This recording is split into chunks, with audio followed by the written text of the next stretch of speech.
And good evening, everybody. Live from Andy Kosneski Field, we are here for a great matchup between the Indiana High Little Indians and North Catholic here tonight for a matchup against with Indiana and this North Catholic team who's 4-4. Indiana struggling the past couple of weeks. A big loss to Hampton last week, but they're getting some healthy players back this week. I think that's a big difference for this team, and hopefully that helps to motivate them a little bit and get them back into this in the right mindset. We talked at the end of the game last week against against Hampton that from here on out, it's a lot about pride, and it's a lot about what these kids want to do in terms of the last couple of games of the season. Well, that's true, but they've not been mathematically eliminated yet. So what could happen here is three teams can. If Indiana wins tonight, then and North Catholic loses next week to Mars, that could happen. Yeah. Hampton plays Mars tonight, Highlands next week. They could end up at 2-4. So then you have three teams tied at 2-4 for that fourth playoff spot. And then it comes down to Gardner points. And if you know how to figure that out, you're a genius. I don't, and I'm not sure too many people in the WPIAL do. But somebody will, and they'll figure it out. But it's conceivable. But they have to take care of business tonight. And the other thing they're playing for is, hey, they could get to 5-5. And then you have it's not a losing season. And, that's a big thing to have back-to-back 5-win seasons for Indiana. I know that doesn't sound all that great, but they went 5-6 last year and made the playoffs, 5-5 in the regular season. So, you start to build. 5 wins is better than 3. And had some really, great wins earlier in the season in terms of some of the non-conference wins that they were able to get, and some big wins, and a couple of unexpected in the manner that they did that. And, this is certainly a game that is a game they could win. I mean, they got to play a better game than they have the past couple of weeks. Certainly their defense has to improve. But it is a game. And, by the way, forgot to introduce Pat Doherty here joining me next to me. I'm Mark Hilliard, so we didn't really introduce ourselves at all. But regardless, this is a good matchup here tonight, and really could be very intriguing, not just in terms of playoffs, but I think this could be a better matchup than what we saw last week, where you were kind of hopeful, but with injuries and everything else plaguing Indiana, that was a very difficult situation. I think this one could be a little more intriguing for them. Yeah, I really believe this is a better matchup for Indiana. Last week Hampton just really was very physical at the line of scrimmage. Watching North Catholic on film, I don't see that edge to them like Hampton does. But, hey, any given night, Indiana's at home. They have a lot to play for. So, we'll see what happens. I like the matchup. North Catholic now, they moved up from AAA last year to Quad A. Now, all they did in AAA was win 25 consecutive conference games. So I'm sure by North Catholic standards, this year has not been what they wanted. And they got a lot to play for. If they win out the next two, they get in. So there's a lot on the line. It should be a good game. It should be a good matchup. And, if you're in Indiana, it's a beautiful night. Come on out to Andy Kosneski Field. Certainly tune in with us on Renda Digital TV, brought to you by Bowser Minnick. Or just tune in on the radio and just sit out around the fire pit. We're happy to have you. Be a great night to sit around the fire pit and listen to high school football. But, yes, it would. But we are going to be here at Andy Kosneski Field. I'm pausing as the lights are flickering on and off here in the booth, so hopefully that doesn't continue. But we are a week from Halloween. The ghosts and goblins of Indiana might be getting us. Well, it is an Indiana Regional Medical Center High School Sports Night here at Andy Kosneski Field, and then we'll talk a little bit more about the starting lineups. Indiana, in some ways, getting a little healthier, in other ways, continuing to battle the injury bug. We'll talk about that coming up, and also hear from Coach Wright. Pat talked to Coach Wright a little bit ago, and we'll hear that coach's interview coming up, and a breast cancer feature as well. So all that and more coming up on the Indiana Total Therapy pregame show. We are live from our S&T Bank broadcast booth. All that coming up and more, so please stay tuned. S&T Bank Relationship Banking, one customer at a time. You are listening to Indiana High Little Indian Football on AM 1450 WDAD, 100.3 FM, and Renda Digital TV, brought to you by Bowser Minnick Funeral Home. Athletic contests involve strength, determination, and perseverance. The team at Bowser Minnick Funeral Home in Indiana is proud to be the presenting sponsor of all the Lil Indians video broadcasts this year. A great game plan involves advanced planning and preparation for the unknown. Anyone can create a plan at any stage in their life. For help with your family's advanced planning, reach out to Bowser Minnick Funeral Home in Indiana and at BowserMinnick.com. Bowser Minnick Funeral Home, celebrating each life as uniquely as it was lived. Are you thinking about getting vaccinated? Talk to your doctor or pharmacist about the COVID-19 vaccine. The Health Initiative for Rural Pennsylvania would also like to remind you that COVID-19 vaccines are available for children as young as 6 months. Talk to your doctor, your child's pediatrician, or your pharmacist if you have questions. You can also learn more by visiting vaccines.gov. That's vaccines.gov. Message made possible by the Health Initiative for Rural Pennsylvania. At IRMC, we have all of the necessary pieces in place to perform complex operations, including highly skilled and specially trained surgeons, their support team of experts, and advanced technology like the Da Vinci robotic surgical system. As a result, patients spend less time in the hospital, recover faster, and get treated close to home. So there's no reason to puzzle over where you should get your surgical care. The answer is right here at IRMC. The Indiana County Technology Center is now accepting enrollment in our adult education programs. The ICTC's adult education programs offer in-demand post-secondary programs tailored to empower student success. From cosmetology to welding and practical nursing, the ICTC has a program for everyone. Indiana County Technology Center, empowering tomorrow's workforce.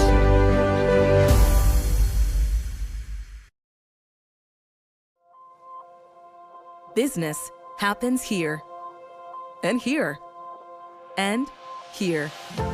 At First Commonwealth, we believe that to be the best bank for the businesses that create strong communities, we need to understand the way they work, see their companies firsthand, meet them face to face, and build a relationship so we can help them build their business.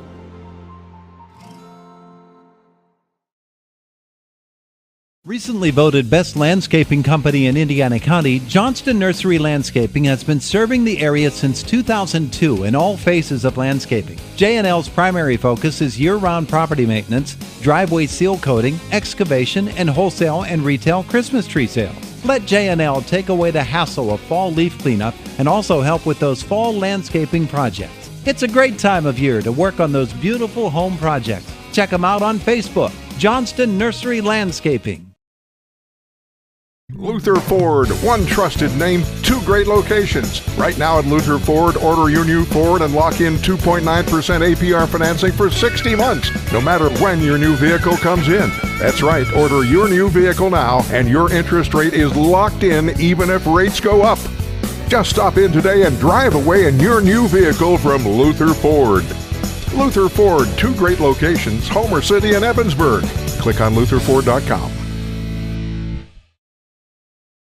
Shield Industries of Indiana, your home for protective and decorative floor, concrete, and deck coatings, spray foam insulation, commercial roof coatings, waterproof and air barrier coatings. The team at ClimaShield Industries invites you to protect the things that matter to you the most. Whether it is commercial, residential, or industrial, give the team at ClimaShield a call for fast, reliable service for your next project. ClimaShield Industries of Indiana is a proud sponsor of tonight's broadcast and wants to wish the Lil Indians the best of luck. And a van hasn't returned your call? Chuck in a truck can't get there for 2 months? Stop dealing with fly-by-nighters and call a company that's fully capable for all your plumbing and heating needs. Joyce Plumbing, Heating, and Air Conditioning Incorporated. Joyce Plumbing, Heating, and Air Conditioning Incorporated is on call 24/7, 365 days a year. Visit us at joyceplumbing.com. That's joyceplumbing.com. Joyce Plumbing, Heating, and Air Conditioning Incorporated, the best place in town to take a leak. PA 042115. Whether your goals include college education funding, retirement planning, generating income, or reducing taxes, at Crimson Wealth Management Group, we've got you covered. We make it easy for you to make the right decisions by offering you access to a comprehensive array of investment products and wealth management strategies under one roof. One stop for all your financial needs. Crimson Wealth Management Group is committed to helping you pursue your goals, whatever they may be. Stop in and speak with me, Doug Steve, today. You'll be glad you did. Securities and advisory services offered through LPL Financial, member FINRA SIPC. Welcome back to the Indiana Total Therapy pregame show. I'm joined by Indiana head coach Brad Wright. Coach, Hampton came out and took it to your team from the opening whistle and dominated on both sides of the line of scrimmage. Having watched the film, what were your observations? I think that, they just came out and physically stomped us and manhandled us. And sometimes when you take over a new program and you're trying to change a culture and build something, there's speed bumps. There's situations like this from time to time. It doesn't mean that we can't improve and, we can't turn it around, for this week or for next year or whatever the case may be. We just have to learn from it and just make sure that we are mentally, in the right place each time we step on the football field. As you enter your last section game, you need a win and you also need some help to make the playoffs. What are you stressing to your players this week? I'm stressing that we take advantage of our opportunities and that we have to turn this into a dogfight where we are in it at the end of the game and we can do something similar to what we've done early in the year where we have a chance to win it towards the end. So we have to play 4 complete quarters. We have to do the fundamental things better. Obviously last week that didn't happen. So we have to tackle better. We have to get off blocks. We have to destroy blocks better. We have to block to the whistle.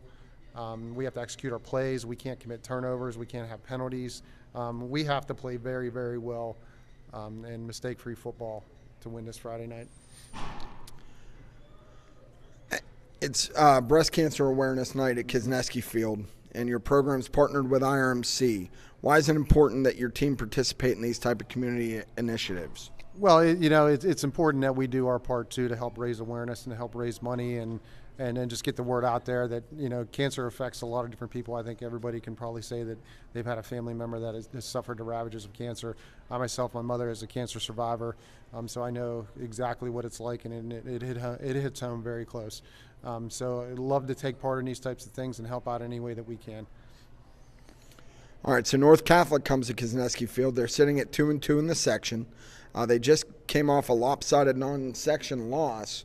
I think it was 37-7, but the week before they beat Hampton in overtime. So I guess that's the greater Allegheny for you, up and down every week. What are you expecting from the Trojans tonight? Yeah, the term any given Friday certainly applies. I mean, I expect them to be very hungry. They're also fighting for the playoff position. They need this win, just as bad as we do. And they're going to be hungry, having been embarrassed by Avonworth in this past weekend's contest. I expect them to bring their best Friday night, and we want to see their best because when you do this, you want to face the best competition because I feel that really helps you to learn and grow as a team. So excited for it. I know this week you've had some kids not able to participate because of various things, but there's a word out that you might have your quarterback back. Is that have we gotten confirmation on that yet? Well, you're right. It has been a difficult week as far as participation is concerned. We only had 23 bodies on the field yesterday due to illness, and then it seems like every day there's 5 or 6 different kids that are coming down with some type of flu-like symptoms. The rumor is true. Well, he's still in the protocol, and we're hoping that he responds to the week and the rigors of practice correctly, and then he can get back on the field this Friday. Coach, good luck tonight. We'll be back with more of the Indiana Total Therapy pregame show after this. Sets S&T apart from other financial institutions is that they are visionary. Now, we understand that it is partially about the numbers, but they know it's not just about the numbers. It's about the management team, it's about the strategic and business plan, it's about how the team is going to execute on that. In short, S&T gets it. Quite honestly, we couldn't have done it without S&T.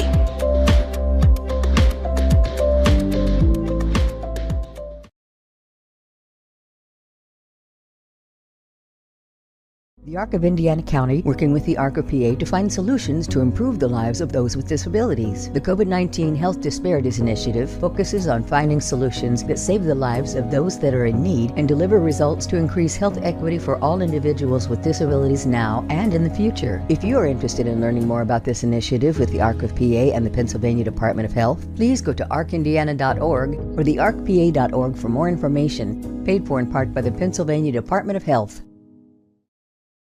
Are you thinking of getting vaccinated? Talk to your doctor or pharmacist about the COVID-19 vaccine. The Health Initiative for Rural Pennsylvania would like to remind you that COVID-19 vaccines are available for children as young as 6 months. Talk to your doctor, your child's pediatrician, or your pharmacist if you have questions. You can also learn more by visiting vaccines.gov. That's vaccines.gov. Message made possible by the Health Initiative for Rural Pennsylvania. The entire team at Sky Point Crane in Indiana would like to wish the Little Indians the best of luck this season.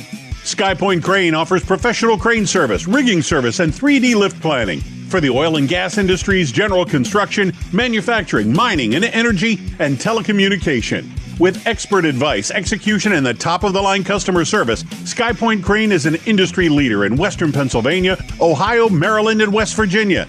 Good luck, Indiana, from the team at Sky Point Crane. Fun for the entire family? White Township Recreation is now the hub for all of your youth and adult recreation programming. Programming is now open online for registration. White Township Rec offers anything from art classes to gymnastics to bowling to boxing, fitness classes, and much, much more. For more information on public skating, including birthday parties and recreation programs, please visit whitetownshiprec.org. That's whitetownshiprec.org. See you at Public Skate, S&T Bank Arena. Meet the Berkshire Hathaway team. The quarterback, Tom Moreau. In football, to be successful, you have to have the talent, the right game plan, and be able to execute it. In real estate, whether you are buying or selling, Berkshire Hathaway always has the right game plan for you. Hi, I'm Tom Moreau from Berkshire Hathaway. Our experienced team at Berkshire will help you cross the goal line if you need to sell or you're in the market to buy. The face of integrity, passion, and experience. Berkshire Hathaway, 200 South 7th Street, Indiana, and online, thepreferredrealty.com. Year, we go on a search for great snacks or treats. Children enjoy more than just candy on Halloween. The best sources of calcium are milk, yogurt, and cheese. Kids like us love string cheese because it's tasty and fun to pull, twist, and eat. And parents love string cheese because it's rich in calcium, whatever that is. So give us kids the fun and goodness we are looking for. Make it a very dairy Halloween. A message from Allied Milk Producers. Hello, this is attorney Patrick Doherty. When playing sports, it's important to know the rules of the game. When faced with a legal challenge, you also need to know the rules of the game. Allow me to use my more than 20 years of experience to help you develop a game plan for your legal needs. Whether it's criminal, real estate, estate planning, or family law, my office is here to help. Contact us at 737 Water Street in downtown Indiana to ensure you know the rules of the game. Good luck this season from the Law Office of Patrick Doherty. In recognition of Breast Cancer Awareness Month, I am joined by Dr. Dan Clark from the Indiana Regional Medical Center to discuss breast cancer awareness and the innovative ways IRMC is treating breast cancer. Dr. Clark, thank you for joining us today. Oh, happy to be here. So we look around town and it's October, so we see pink everywhere. But this is more of a year-round mission for you and the folks at IRMC, correct? That's correct. You know, October is Breast Cancer Awareness Month, but of course, breast cancer doesn't pick October to affect people. So we've done things here to really be aggressive with the treatment year-round. Can you provide us some guidance on breast cancer screenings, when to start, and how often screening should be done?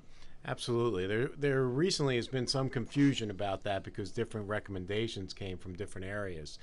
And the National Clinical Cancer Network got together. That's all the major cancer centers across the country. MD Anderson, Sloan Kettering, Hopkins, Mayo, Cleveland Clinic, over 25 of them. They set up the standards for cancer, everything, all treatment, screening for all types of cancers. And their breast experts across the country at all these different cancer centers came up. They look at all the data, all the relevant issues out there, and come up with the evidence-based recommendations. And that evidence base is that women should start screening at age 40 with a mammogram every year for the rest of their lives. And there's no age cutoff. It's more based on your health than anything else. And that is because it's been shown that the biggest decrease in mortality for breast cancer is actually between the women between the ages of 40 to 50.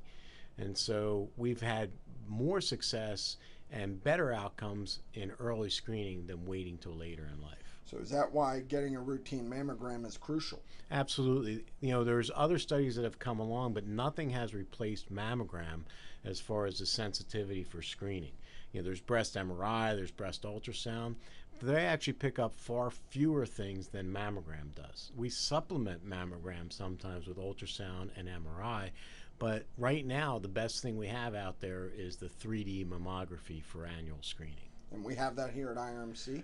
Yes, absolutely. We have it throughout all of our systems here. When I first arrived 4.5 years ago, they only had one 3D mammogram here alone. The other one was not a 3D, it was a 2D, and down in Blairsville it was 2D. We have upgraded all our mammograms. It's been 4 years ago now that all of them are all 3D mammography. Okay. So obviously you're talking to a football audience here today. How can spouses or partners or family members support women in their lives that are battling breast cancer? Well, unfortunately, I can speak from personal experience. My wife was diagnosed with breast cancer 11 years ago. And she's a breast radiologist, and the two of us, of course, have more knowledge than most people do about breast cancer. But the thing I can tell you is to just be there with them.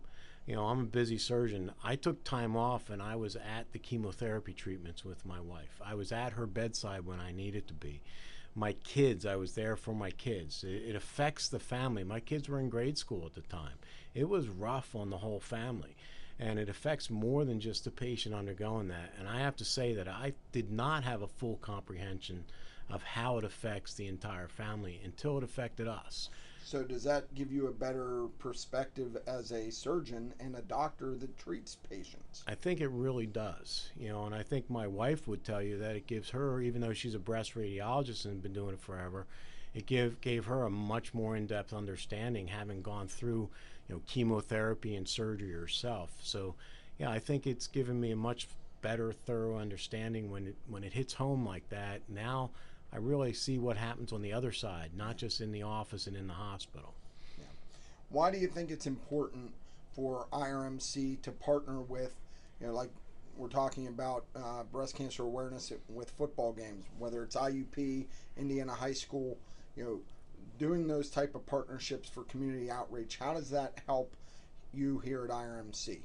Well, we need to get the word out, like you asked about screening for mammography, because like every cancer out there, early detection leads to saving lives. And by getting mammograms early, and that's for the average risk woman. If a woman has an increased risk family history or extra dense breasts or things like that, we change those screening guidelines, and they may need a mammogram sooner than 40. So just getting the word out will save your life. Right. Well, Dr. Clark, I would like to thank you so much for sharing this very important information and for all the work you and the IRMC does to promote breast cancer awareness. We really appreciate everything that you do here at IRMC, and it's a true community benefit to have such a world-class center right here in our own hometown. Thank you so much for joining us today, and we'll be back with more after this. At IRMC, we have all of the necessary pieces in place to perform complex operations, including highly skilled and specially trained surgeons, their support team of experts, and advanced technology like the Da Vinci robotic surgical system. As a result, patients spend less time in the hospital, recover faster, and get treated close to home. So there's no reason to puzzle over where you should get your surgical care. The answer is right here at IRMC. They got a shot tonight. The defensive and offensive line needs to find a way to control and win the line of scrimmage. Last week, Hampton pushed Indiana around. That can't happen this week if Indiana wants to be competitive. Forced turnovers. They've done that a pretty good job this year. Mm-hmm. The interceptions last week, they got several. So they got to do that. They got to be opportunistic on defense and try to make something happen. The offense, they need to play with tempo. They need to get in rhythm and get going. I go back to the Armstrong game, that last drive before the first half. They came out and they looked like a totally different offense, moved the ball right down the field, and then they didn't go back to that. So they need to play with tempo, get the ball out of Trevor Smith's hands quickly, get it to their skill guys, and see what happens. And again, the offensive line, keep Trevor Smith clean. They are a totally different offense when Trevor Smith is healthy and when he is able to step back and throw the football. So that's really what we have to have happen tonight for Indiana to get off this losing streak and get a win here at home for these home crowds. Good keys of the game brought to you by Luther Ford Lincoln. Those were our keys of the game. And we're going to come back and take a look at our starting lineups. Pat actually just teased a new addition to the starting lineup. New but old at the same time, but maybe another change coming into that starting lineup as well because of an injury. So we'll have those starting lineups coming up next, live from our S&T Bank broadcast booth. S&T Bank Relationship Banking, one customer at a time. You are listening to Indiana High Little Indian Football here on AM 1450 WDAD, 100.3 FM, and Renda Digital TV, brought to you by Bowser Minnick Funeral Home. Athletic contests involve strength, determination, and perseverance. The team at Bowser Minnick Funeral Home in Indiana is proud to be the presenting sponsor of all the Lil Indians video broadcasts this year. A great game plan involves advanced planning and preparation for the unknown. Anyone can create a plan at any stage in their life. For help with your family's advanced planning, reach out to Bowser Minnick Funeral Home in Indiana and at BowserMinnick.com. Bowser Minnick Funeral Home, celebrating each life as uniquely as it was lived. Business happens here, and here, and here. At First Commonwealth, we believe that to be the best bank for the businesses that create strong communities, we need to understand the way they work, see their companies firsthand, meet them face to face, and build a relationship so we can help them build their business.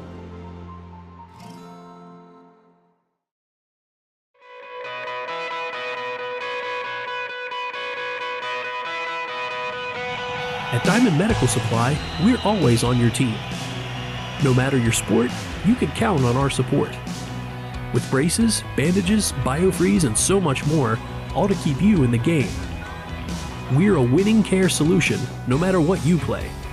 Diamond Medical Supply, keeping you healthy this season because we care about care. The Indiana County Technology Center is now accepting enrollment in our adult education programs. The ICTC's adult education programs offer in-demand post-secondary programs tailored to empower student success. From cosmetology to welding and practical nursing, the ICTC has a program for everyone. Indiana County Technology Center, empowering tomorrow's workforce.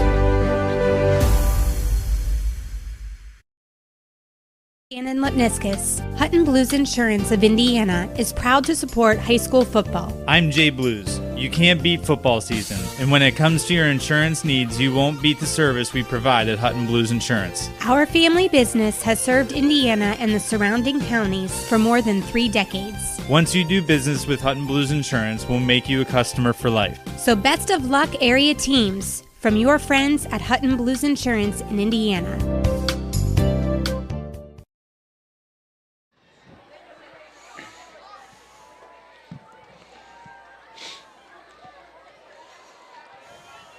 Getting set to kick this one off. Pat, let's go take a quick look at the starting lineups. All right, real quick for North Catholic's offense. They come in at 4-4. Head coach Pat O'Shea.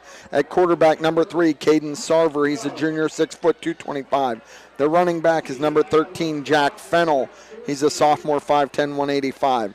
Their H-back is number 83, Brady O'Hara. They'll line him up at tight end and at a blocking back. He's a sophomore, 6'6", 230. Their wide receivers are number 22, Luke Baker.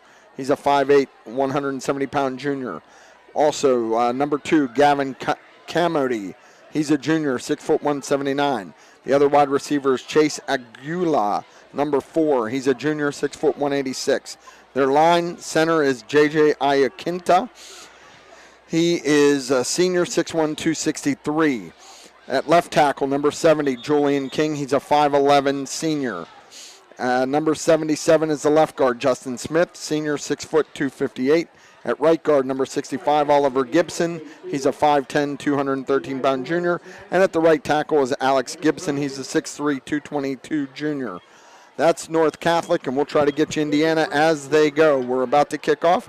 Indiana won the toss and is elected to receive. All right, here we go. Porter and Brocious back to receive for the Indiana High Little Indians. I believe that's Sarver who's going to be kicking off for the North Catholic Trojans. Yes. So see that Indiana High offense, and we did say Trevor Smith back tonight, so that's a big win for this offense. And when he's going well, that really helps the entire offense to move efficiently. So. Absolutely, and we'll see what happens. Here's Sarver's kick. It's going to be a low kick. Going to bounce, take a couple of bounces into the hands of Porter around the 18-yard line. He's going to fight his way forward, but really close to the sideline as he took that bounce and didn't have a whole lot of running room to maneuver, so he's going to be placed at about the 22. So guess we'll take a quick look at those starting lineups. Yeah, for Indiana, obviously Trevor Smith is your quarterback. Your center is Ben Cochran. Your guards are Mason Fisher and Colton Augustine. At tackle is John Wyant, and I am not able to see who that other tackle is at the moment. Garrison Doherty and Trevor Smith are in the backfield. So here's Porter in motion. Here's Smith back to pass, fires across the middle. Oh, in and out of the hands of McFarland. He had him wide open, and that ball was placed right in the breadbasket. Would have been a first down and then some. Yeah, that's what Indiana wants to do. They want to get the ball to their skill guys in space.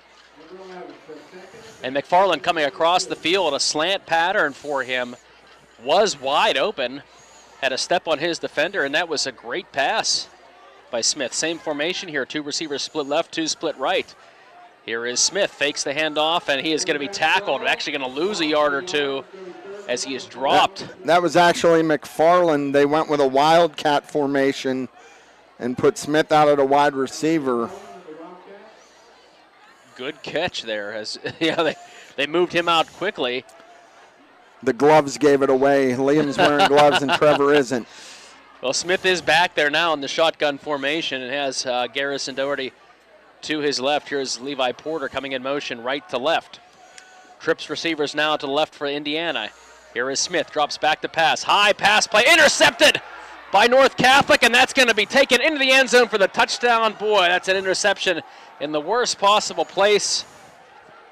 And North Catholic intercepts it, and there's nobody in front of them as they take it into the end zone for the touchdown. High pass for Smith there, just got sailed on him a little bit and went right into the hands of the North Catholic defender. Yeah, it got tipped by the receiver and right in. I mean, there's nothing you can do. That just happens in football, unfortunately. So is that Luke Baker? Oh, no. No, Baker's the holder. I believe it's 45, Riley Coomer. So the extra point is up and good.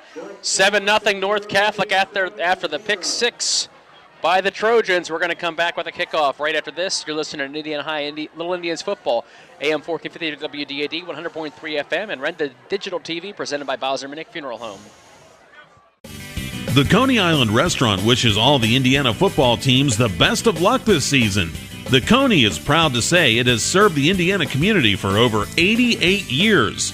The Coney is a full-service restaurant with indoor and outdoor dining. The Coney also has full banquet facilities for whatever function you're planning. Visit the Coney website at theconey.com. The Coney, 642 Philadelphia Street in the heart of downtown Indiana. Contests involve strength, determination, and perseverance. The team at Beyond the Sunset Pet Crematory in Indiana understands the importance of those qualities and is proud to be a presenting sponsor of all the Lil Indians video broadcasts this year. The team at Beyond the Sunset can guide your family in creating a meaningful ceremony to honor the life and memory of a beloved pet. When you need help with this celebration, you can find them online at beyondthesunsetpets.com, helping families and friends honor their loved one.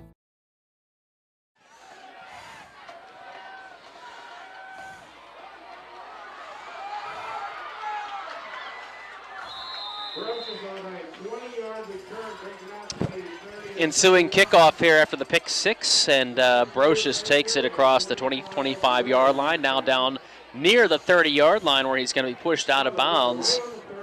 So pick six for North Catholic gives them a 7-0 lead. Still think it was that first down play, the drop pass. And look, 3rd and long, they don't have a lot. It's hard to make things happen in 3rd and long. They got to do better on 1st and 2nd down. 2 running backs in the backfield. They're going to give it to, I believe that is that Porter? Yes. Who's going to be the second back through, but he is swallowed up and going to lose a couple of yards. So you talked about one of the keys to the game, that line of scrimmage. Well, both running plays they've ran so far, they've lost that battle at the line of scrimmage. This one loses 3 yards for Indiana, so 2nd and 13. Yeah, their front really just has to do a much better job of getting off the football. North Catholic has big boys up front. James Mills split to the left, 2 receivers split to the right. Same 2 running backs in the backfield with Trevor Smith, 2nd and 13. Here comes Kalchuk in motion. Smith back to pass. He fires. Out pattern. Going to be caught at about the 32, 33-yard line by Liam McFarland. So he's going to pick up a few yards. Going to set up a little bit more manageable 3rd down situation. About 3rd and 7. So about a 6-yard pickup by Liam. 10:08 left to go in this first quarter. 7-0 North Catholic after the pick 6. So we'll see what Indiana elects to do here on 3rd down and 7 from their own 33-yard line. Receiver split left, 2 split to the right as well. Was there a whistle? Yeah. Yeah, a soft whistle, now a little bit of a harder whistle. I did not see Offsides a on North flag. Catholic.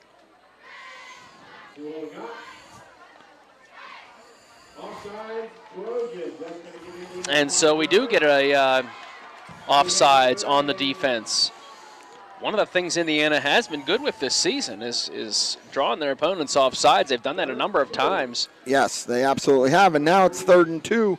That opens your playbook up now. So things certainly looking a little bit better for that Indiana High offense. To his immediate left, that's Levi Porter. That's Trevor Smith in the backfield. He's going to hand it to Porter up the middle. Porter fighting his way forward, but he's going to get back to the line of scrimmage and no more. So it's going to be 4th and 2, and that's going to be likely a punting situation, but we will see. Yeah, I think at this point in the game, you have to punt this football away. As much as, you think you can get it, you got to play field position. Well, and you haven't shown that you're able to get even a couple of yards here. Right. Early on, we're 3 running plays, and I don't believe there's been 1 positive yard yet. 4th down and 2 from the 38-yard line for Indiana. 9:30 and counting left to go. They're going to be punting it back to North Catholic. And here is the punt, almost blocked, but gets the football away. And right near about the 32-yard line, we'll see. Actually, they're going to place him at the 31. And that's where that Trojans offense is going to take over. So a decent punt for the Little Indians, and we'll see this defense come out. It's a North Catholic team that hasn't ran the ball, or hasn't thrown the ball, I should say, all that effectively. Yeah, they have their tailback's a good athlete. They want to try to get him out in space. They do come out in a spread formation here. 1st and 10 from the 31-yard line. That's Caden Sarver, who is the quarterback, and he's going to fake the handoff. He's going to play action pass deep down the field, wide open. Wow. We're 2 different receivers, and they both dropped it. Actually, I think the North Catholic off number 20, who was Danny Franco, knocked it out of Luke Baker's hands. So I think the pass was intended for Luke Baker, who was the He far receiver, did. and Franco dove forward and knocked it out of his hands. Actually, Franco was kind of disrupted. He was the one who kind of got the defense tripped up a little bit, but that could have been a disaster for the Indiana defense. Yeah, both Indiana defenders got tied up. Thank goodness that might have been the play of the night by Franco there. So here is going to be the give to the deep man, and there's a flag. Should be procedure on the center. Okay. That's our Crimson Wealth sideline report by Doug Steve, right? Hi, Doug. Welcome aboard tonight. Oh, no problem. Thanks, Doc. But no, the center kind of like moved his foot before he snapped the ball. So that's why you get the procedure called. But, you know, just a beautiful evening for football. You can't ask for a nicer Friday night in Western Pennsylvania this late in October. Thank you very much. Doug Steve down on the sidelines. We'll go back to him here in a few minutes. And the give is going to be to the running back deep in the backfield, and he's going to avoid one tackle, fight his way forward close to the original line of scrimmage.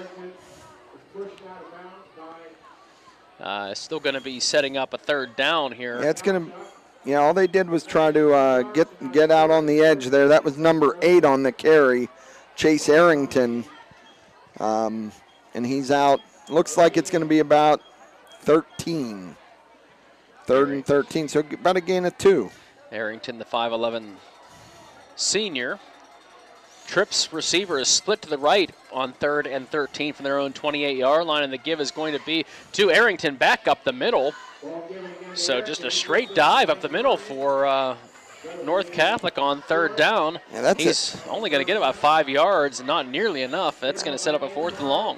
That was a very interesting call by the North Catholic coaches, but you know, with a 7-0 lead, they're going to play field position. And you have to wonder if they saw something on one of those earlier plays that may have thought they could have busted one open there, but on a 3rd and long, still a little bit of a surprising call. So 4th and 6 now.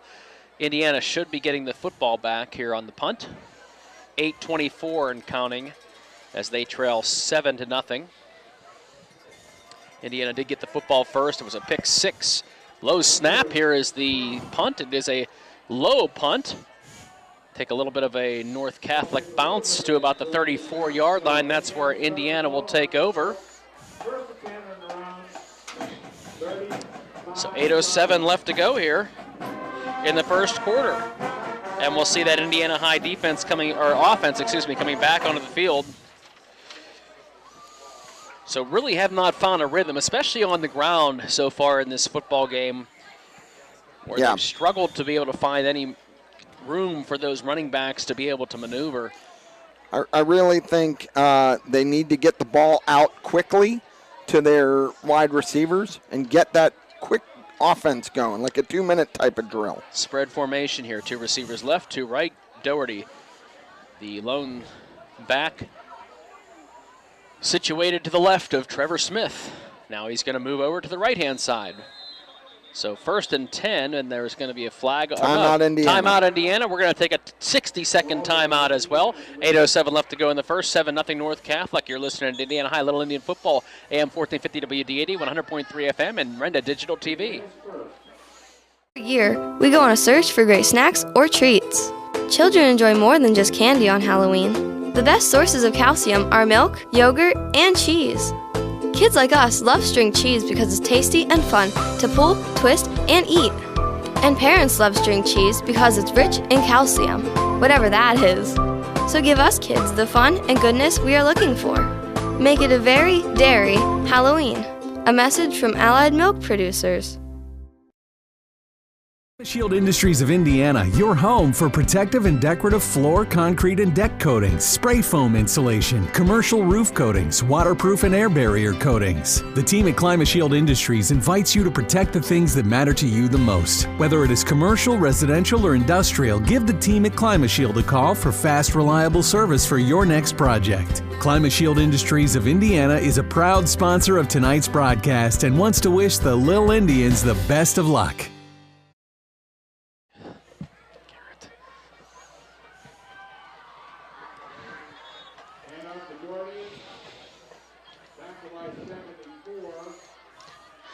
As we come back, give up the middle to Garrison Doherty. Picks up about a yard or 2, but still some tough sledding. But that was the first running play that picked up positive yardage. Yeah. So if we're looking for a silver lining, I guess that's one.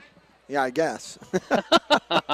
To say a 1 yard carry is a positive. So 2nd down and let's say 8. Here's Tripp's receivers spread to the right. pass deep down the field. This ball is going to be thrown well high and actually well short and going to be intercepted. And the ball intercepted by Jason Saquette, the sophomore, the safety.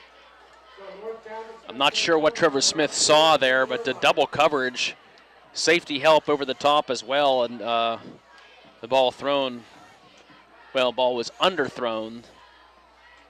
So that was a tough pass, really had no chance. Yeah. And so North Catholic gets the football back. Yeah, sometimes, you got to look, maybe a check down, something else. But it looked like he locked in on where he wanted to throw it and hoping somebody would get there. And sometimes you're out for a game or two, and you lost a little bit of. Here is North Catholic on 1st and 10, and the quarterback going to be looking to try to move. It's Sarver is going to be sacked. Good coverage by Indiana. It looked like he was looking for a short pass, but Indiana had pretty good coverage everywhere. And he wasn't able to look at the one receiver that was open is on the right-hand side as we're looking at our replay brought to you by Rendon Digital TV. And by that time, that defense was swallowing him up. He's going to lose about 2 yards. Yeah, it looked like, the defense did a really nice job there. So and I apologize, I don't know who it was. Back to pass again, and he is going to scramble outside of the pocket, and that's not Sarver this time. That's actually number 11, who is going to be Jason Saquette, young man who just intercepted that pass. So their starting lineups are all. Well, Saquette started the season as their quarterback, and then as the season went along, he kind of got supplanted by Sarver. So he picks up 6 on the quarterback keeper. And it's going to be 3rd down and 6 from their own 46-yard line. And here is Saquette in the backfield with Arrington. In the shotgun formation, receiver moving left to right, setting up trips to the right. Here is Saquette back to pass. He's under some pressure. He's going to roll out. He's going to fire it. Has a receiver open, but just out of the reach of his intended receiver. And Samir Ware. So Samir Ware. Ball thrown a little bit high. Still a catchable football, but for Indiana, it's an incomplete pass, and it's going to set up another 4th down. But Indiana's been the beneficiary of some drop passes and some, mistakes by their passing game. But, this North Catholic offense hasn't been able to get anything going. So if Indiana can get something going on offense. I think that's the key. And keep in mind that the first play of Indiana's series was a dropped pass themselves that would have been a 1st down. And here is Brocious, who's going to catch the punt at about the 25-yard line. That's where they're going to set up. But I think this is an important drive right now for that Indiana High offense. You've seen some plays that could have been really big for North Catholic. And one of them, you have the 2 receivers bump into each other. And Doug, what are you seeing down there?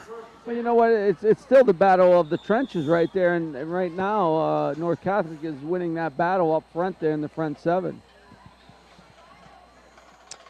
And that's prevented any rushing attack for Indiana. Here is that spread formation yet again. Porter coming in motion. He is going to get the pitch. Little quarterback option, and Porter trying to find the edge. Does not get it, though. Good coverage. I believe that was Saquette who came up and made the tackle. Boy, that looked like that Indiana was able to get that edge, and Levi just never got there. For a second, it did look like he had the room to run, but good pursuit. And I don't think that was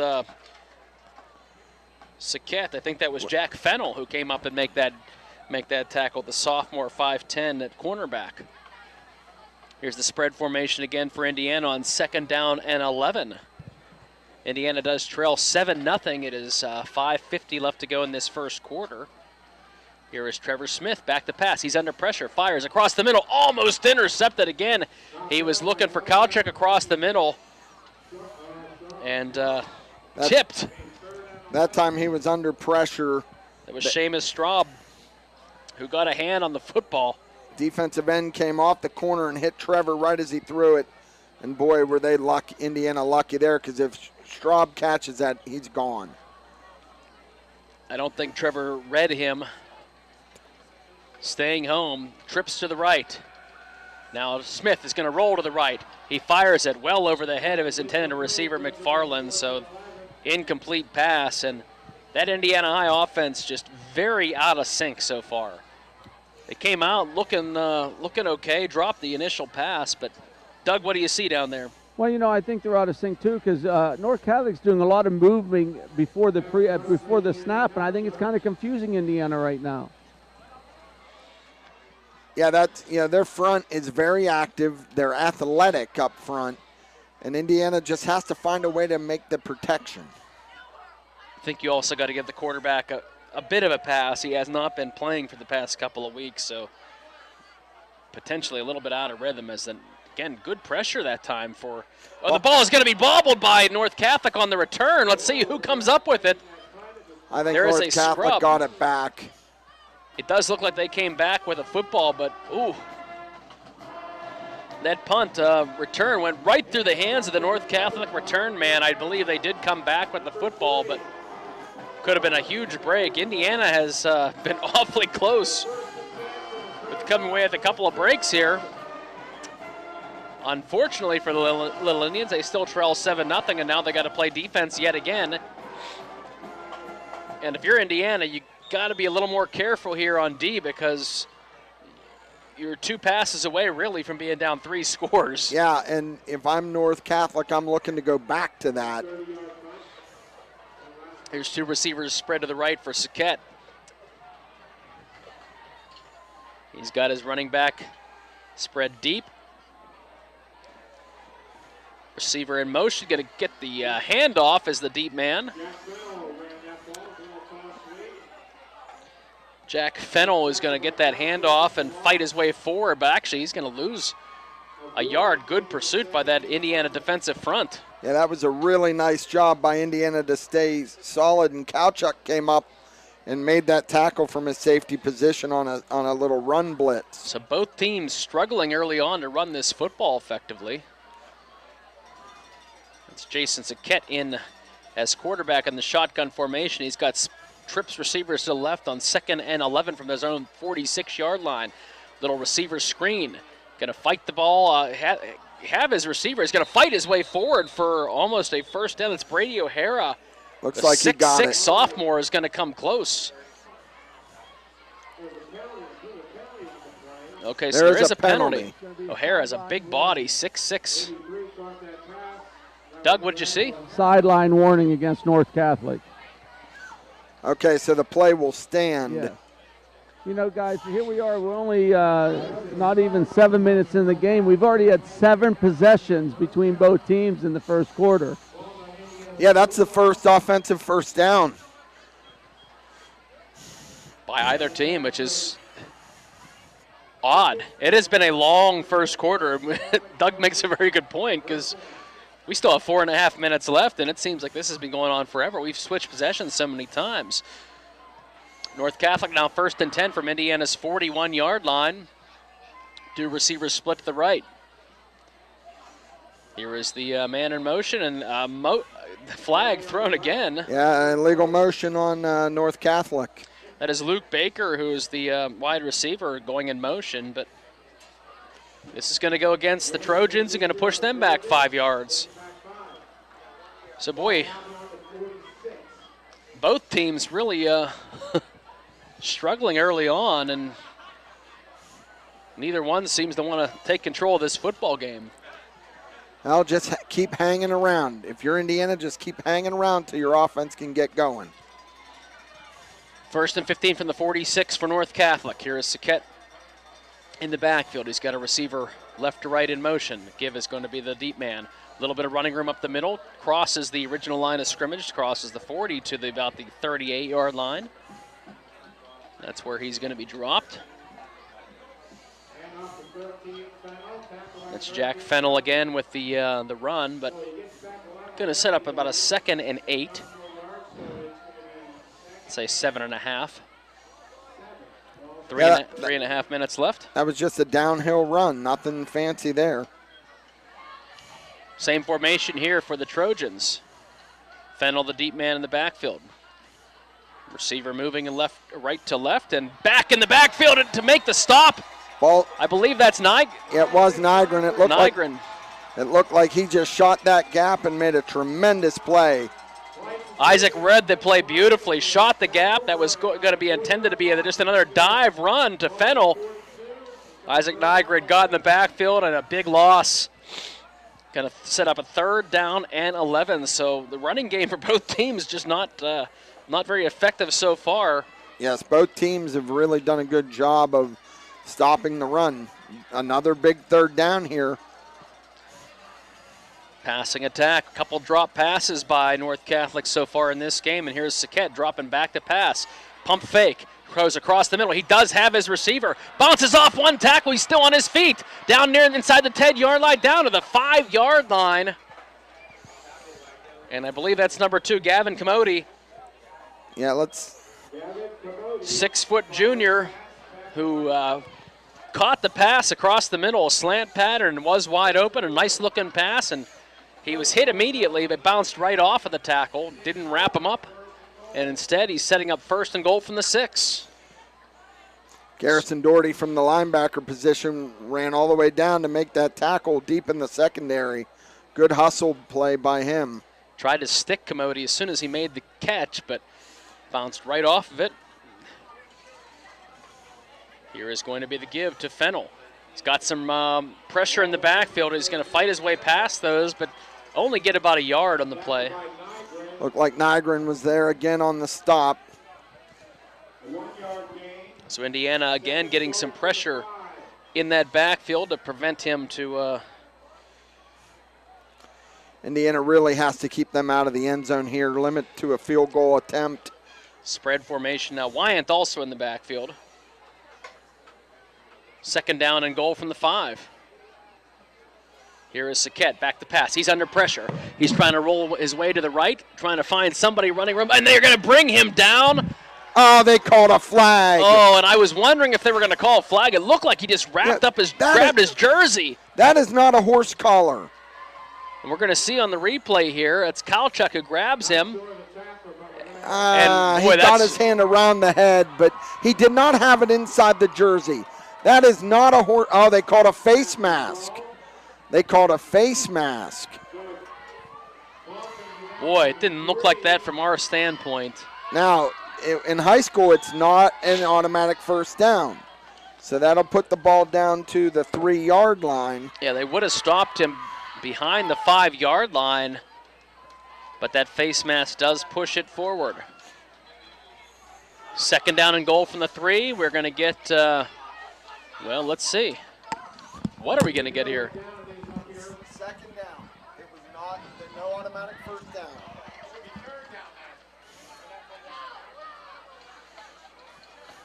So, we're waiting for the signal from the official. Yeah, it should be 2nd down because the play would count, or the down doesn't count. It was 2nd and goal. They do not get an automatic 1st down on that in high school. All right, 2nd down and goal from the 3. So, big stand here for the Indiana High defense. North Catholic leading 7-0, and the give is going to be to Fennell up the middle. Indiana is going to wrap him up, and Fennell pushes his way forward. Let's see if he got in. He did. Boy, it looked like Indiana might have had him in the backfield, and Fennell just kept pushing his way forward, fighting his way into the end zone, and that's going to be a North Catholic touchdown, 13-0. Yeah, you know, they just kept pushing and pushing and pushing, and again,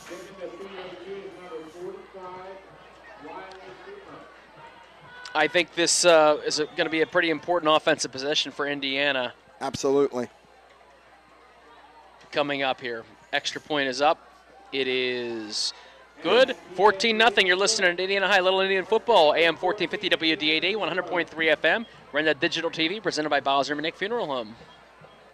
One of the coolest new products in the market, or maybe looking for that unique Christmas present? Psst, it will cure your pain at the pump. SeaWorld Satellites is now offering the Go Express e-bike, made for the urban commuter and weekend adventurer, combining city cruising and all-terrain riding. From pavement to hills, streets to sand, take your Go Express bike to your next meeting or exploration. This e-bike can run up to 18 miles in electric mode. To look at or take a test ride, come to SeaWorld Satellites on Wayne Avenue in Indiana. Pediatric Care Center of Indiana and Marion Center are proud to support our student athletes in tonight's game. Each athlete has represented their school district and their community to the best of their ability in these challenging times. Doctors Rizwan and Amina Jabber, physicians assistant Nikki Phillips, and the entire staff at both locations would like to wish all of the athletes best of luck tonight and in the future. The Pediatric Care Center, 2 locations, 119 Professional Center in Indiana and the Mahoning Medical Center, Highway 403 in Marion Center.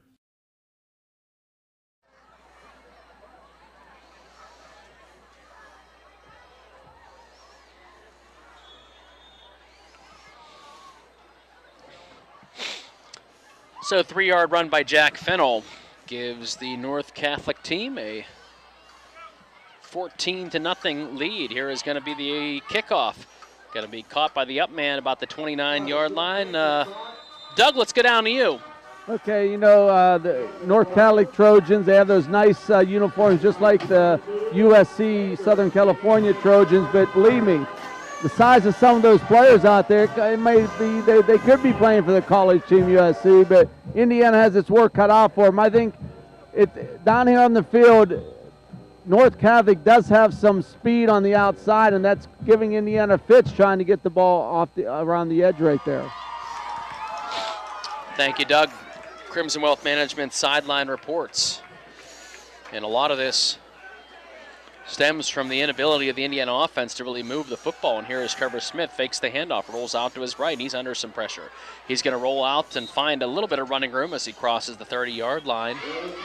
But this is important for Indiana to move the football because their offense has really done nothing so far in this football game, and that has led to North Catholic. And Indiana has made some had some opportunities defensively, but offensively they've struggled. Yeah, they really have. They got to get a first down. They have to calm things down, get a first down, give their defense a little bit of a break. 2 interceptions so far in this game. 1 was a pick 6. Here's the spread formation on 2nd down and 9. Going to be a little bit, looked like he intended to do a inside screen there, right, wide receiver screen of Levi Porter. Yeah, that's exactly what they were trying to do. North Catholic brought pressure off the edge. Trevor had to get rid of that ball a little sooner than he wanted, and it just wasn't nothing there. Never able to be set up really at all, and he had to get rid of it quickly. And now another 3rd and long. These have not been good. And you can look and see North Catholic's defense is really close to the line of scrimmage. So 3rd and 9 here from the 31-yard line. Here's Porter in motion, making it trips to the left here for the Little Indians. Back to pass. Here's Smith. He's going to fire. He does have a receiver. He's going to be open. Makes the catch for the first down for Indiana. Takes it all the way into North Catholic territory. I believe that's Liam McFarland. And that was a good catch by Liam. Trevor put the ball to his outside. He had to adjust his body as he's going to the sideline. He put his foot in the ground and was able to get some more yards. And now Indiana's got something going. Boy, Seamus Straub looked like he thought McFarland was just going to do a little hook or an out pattern there and just basically planted his feet. Liam kept running right behind him, and that allowed him to get wide open there. Now a play like that will start to soften up that defense. Maybe you can get a couple runs popped in somewhere. Trips to the left now at the North Catholic 39-yard line. Big pass play there for Indiana. Here is going to be the fake handoff, run up the middle for Trevor Smith. Takes it down to about the 36, 37-yard line. Picks up 2 or 3. But that's an effective first down play. Because again, now their defense is on there. They don't know what we're going to do. Is the quarterback going to keep it? Is he going to give it? What are they going to do? 15 seconds left to go in the first quarter. Indiana trails 14-0. Now 10 seconds. Trevor Smith looking over to the sidelines. He's got a spread formation here with 5 seconds left to go. Are they going to try to get a play off here? He does. Here comes a snap.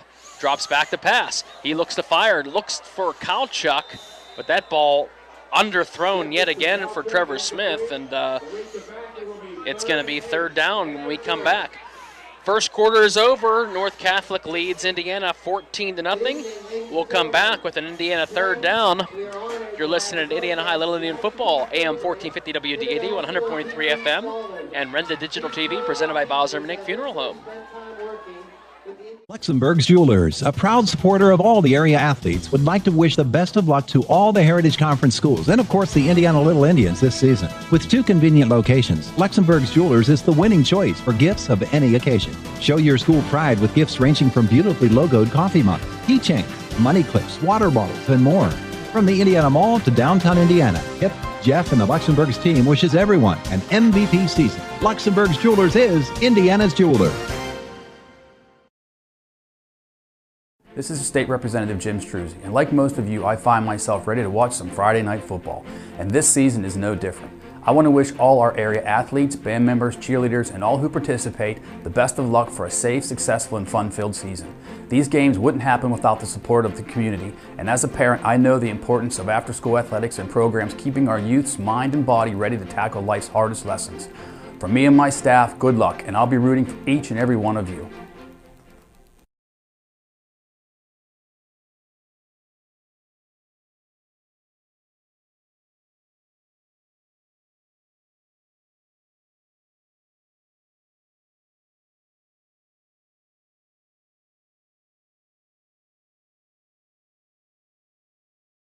You know, Mark, I like the shot, taking the deep shot.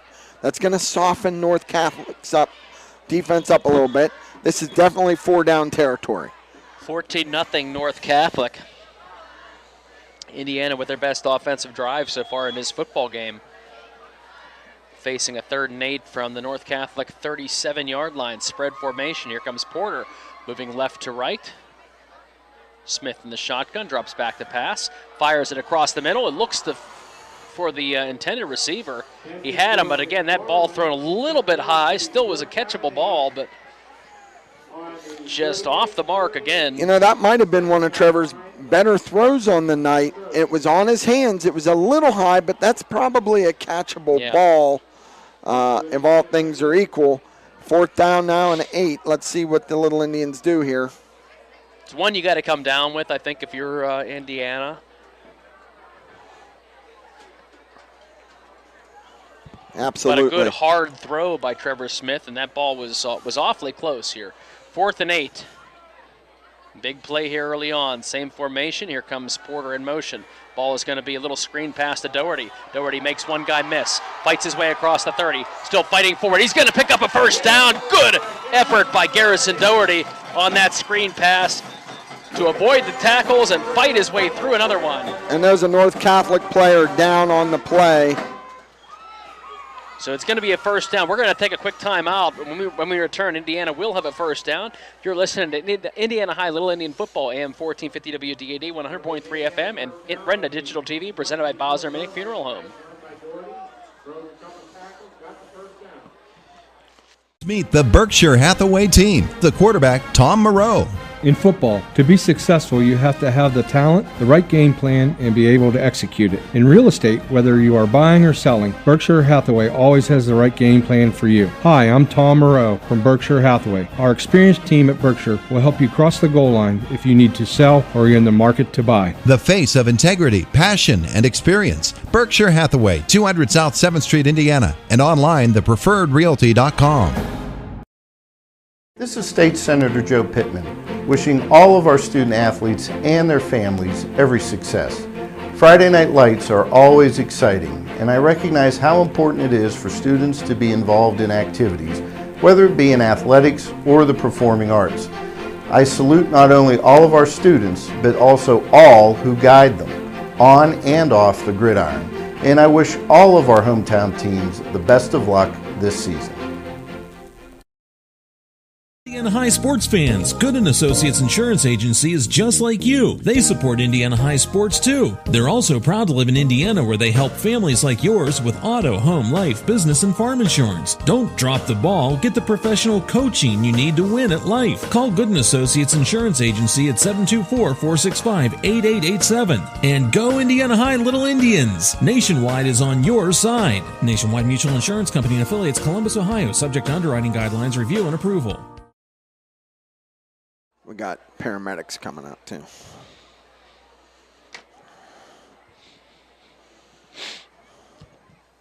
So the North Catholic player, we have not been able to see the number.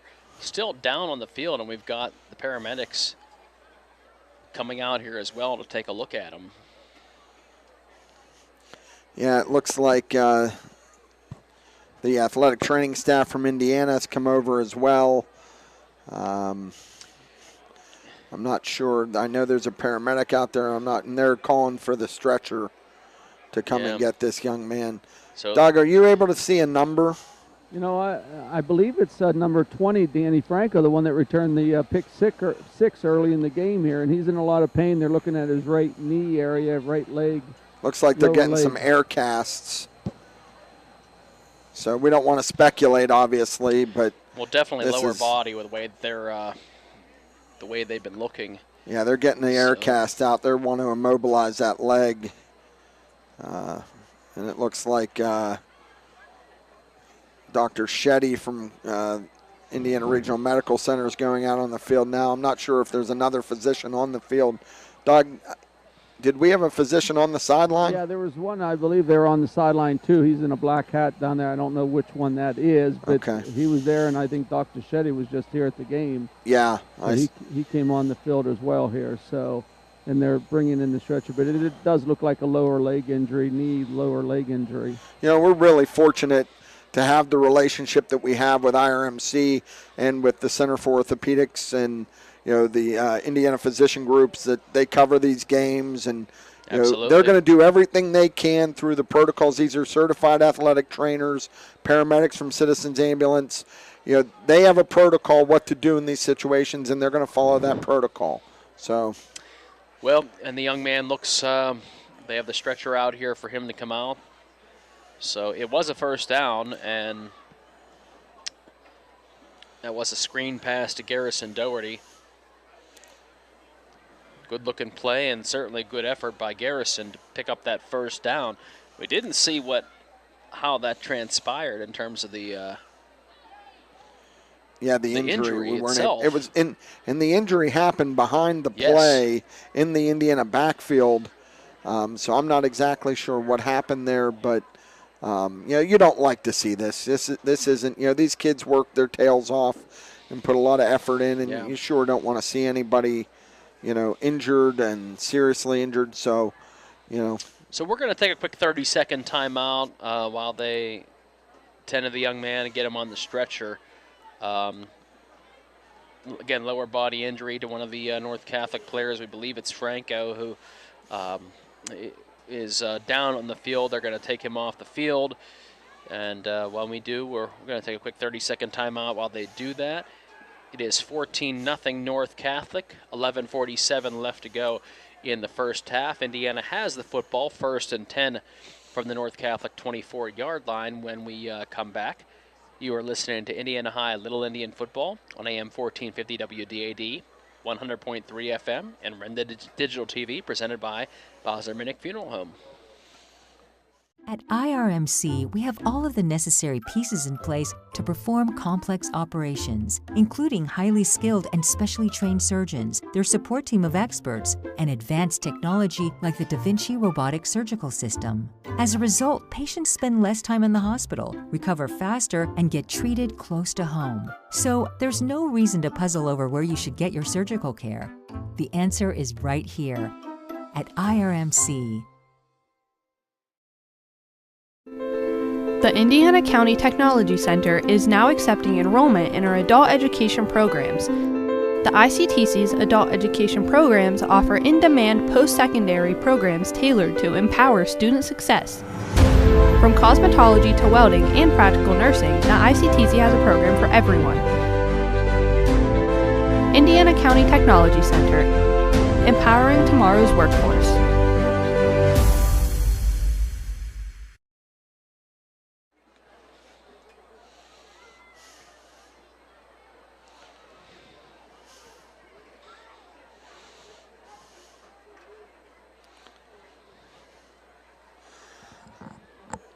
And we're back here at Kisneski Field at Indiana. They're still tending to the injured North Catholic player.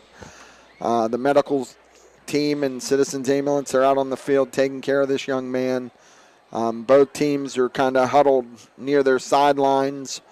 So we've, significant delay.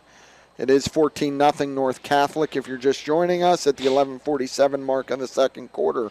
And it doesn't appear to be a significant injury. They're removing him. It's a lower body injury, so something with, look like a leg or a knee. So it's certainly nothing like with an upper body head injury or something like that. Yeah, I don't believe it's anything like that. We don't want to speculate. Yes. They did have some air casts out there to immobilize the leg, and we wish this young man all the best. And now the question's going to be, okay, how does each team respond to this delay? Indiana just got one of their, they've had two big plays on this drive. Were able to get a first down. They got the ball inside the 25-yard line. Are they able to come away and get points here? And what's North Catholic's psyche going to be? This is Franco, if that's who it is, number 20. He's one of their leaders on defense. Mm-hmm. And how's the North Catholic team going to respond to this? There's so many variables. Like I said, as a parent who has somebody out on the field, this is the most nerve-wracking part of the game. I know that my wife, every time my son gets tackled, she's whispering to herself, "Get up, get up, get up." And that's, as a parent, you want these kids to get up and be able to play the next down. So I got to believe this young man's parents are on edge right now too. So.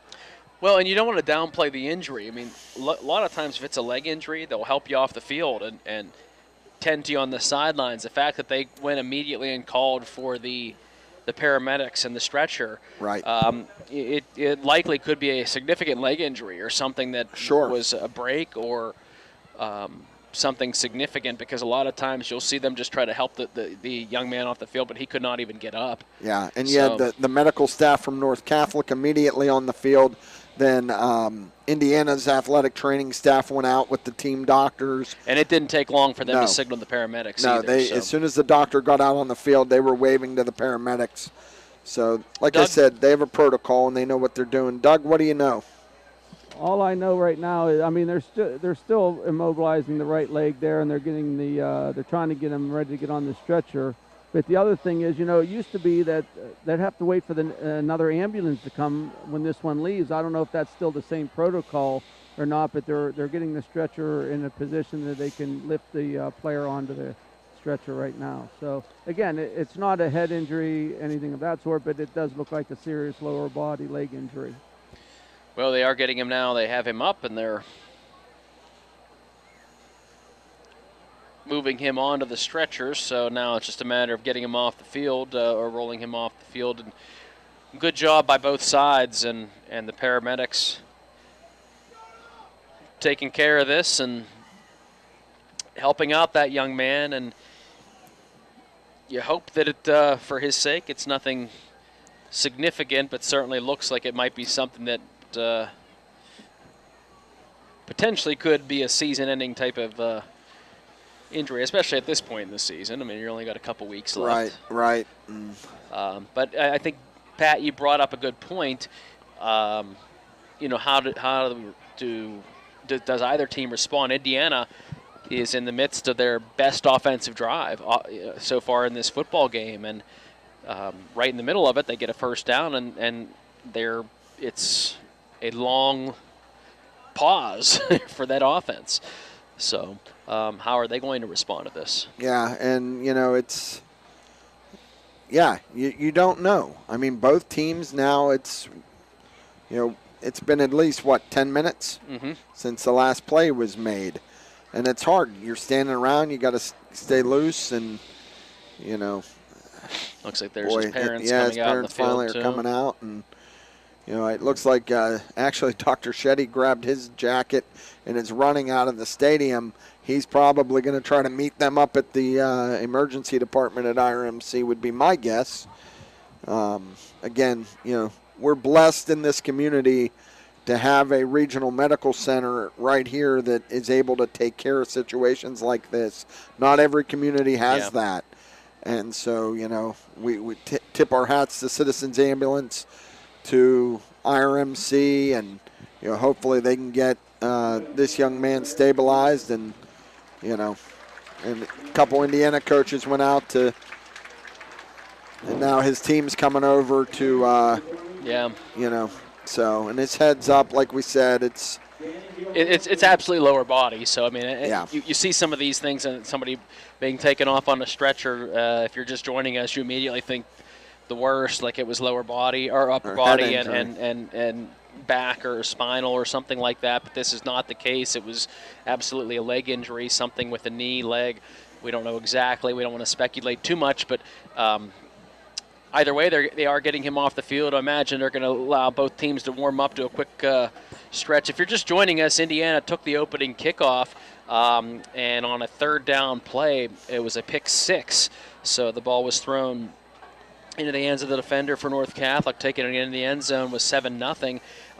And really both teams went back and forth. There was 3 and outs galore with the rest of the first quarter, as both teams kind of kept giving the ball back to each other, neither one wanting to take control of it until about the 106 mark, when Jack Fennell took it 3 yards into the end zone for the second touchdown, the first offensive touchdown, and really the first offensive touchdown for North Catholic in about 3 weeks. And that was 14-0, and here we are just starting the second quarter with 11:47 left to go. Indiana finally starting to move on offense, and they are facing a 1st and 10 right as that injury happens. So a touchdown here changes the complexion of the game as we're starting to get back into this here.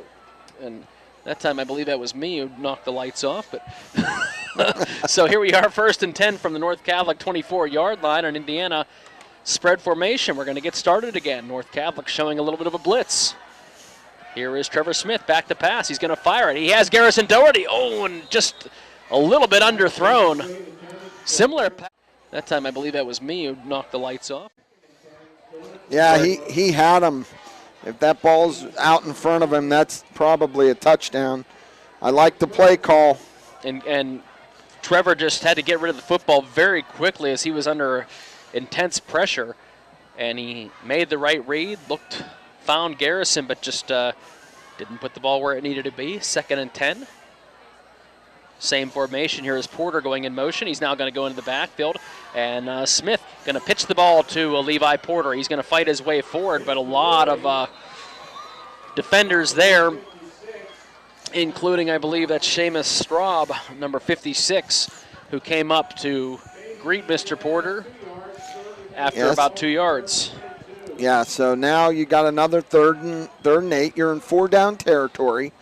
You know, you want to pick up half of this at least to make that a manageable 4th down.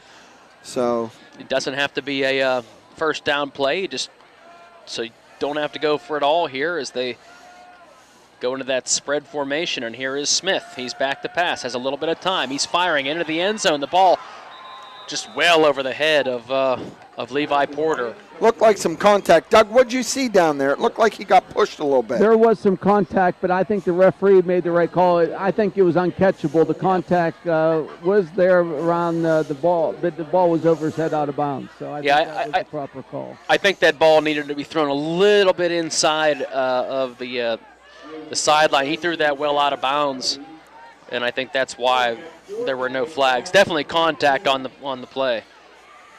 4th and 8 at the 22-yard line for Indiana as they are driving, looking to try to get into the red zone or the end zone. Ball fired across the middle, looking for the receiver, Mill, and that ball is incomplete. Indiana's going to turn it over. The passing attack just out of sorts here so far in this football game. The ball just not been where it needed to be. So now let's see. Can Indiana get a turnover? Can they make something happen on defense? You know, North Catholic has had the edge here tonight in the turnover battle. Let's see if Indiana can return the favor. Well, the field position has shifted a little bit as North Catholic takes over at the 22-yard line, and the give is going to be to Fennell, who is going to take it across the 23. Flag came in late. Usually that's thrown near where a hold would be called, but we will see. It came in late, so I'm not sure if that might have been a face mask or something at the end of that play. We'll see. Going to be about a 2-yard pickup if it stands, which it's not going to. Personal foul, face mask against Indiana. We did not see the replay there. Boy, it looked like the tackle was attempted to be made low. Yeah, it looked like they were way down, but I did not see. They said it was Garrison Doherty, that number 7. They came out and said the official, but it was tough to see from my angle as well. So that's going to move the ball all the way to the 39-yard line. 1st and 10 here for North Catholic. It's going to be a pitch.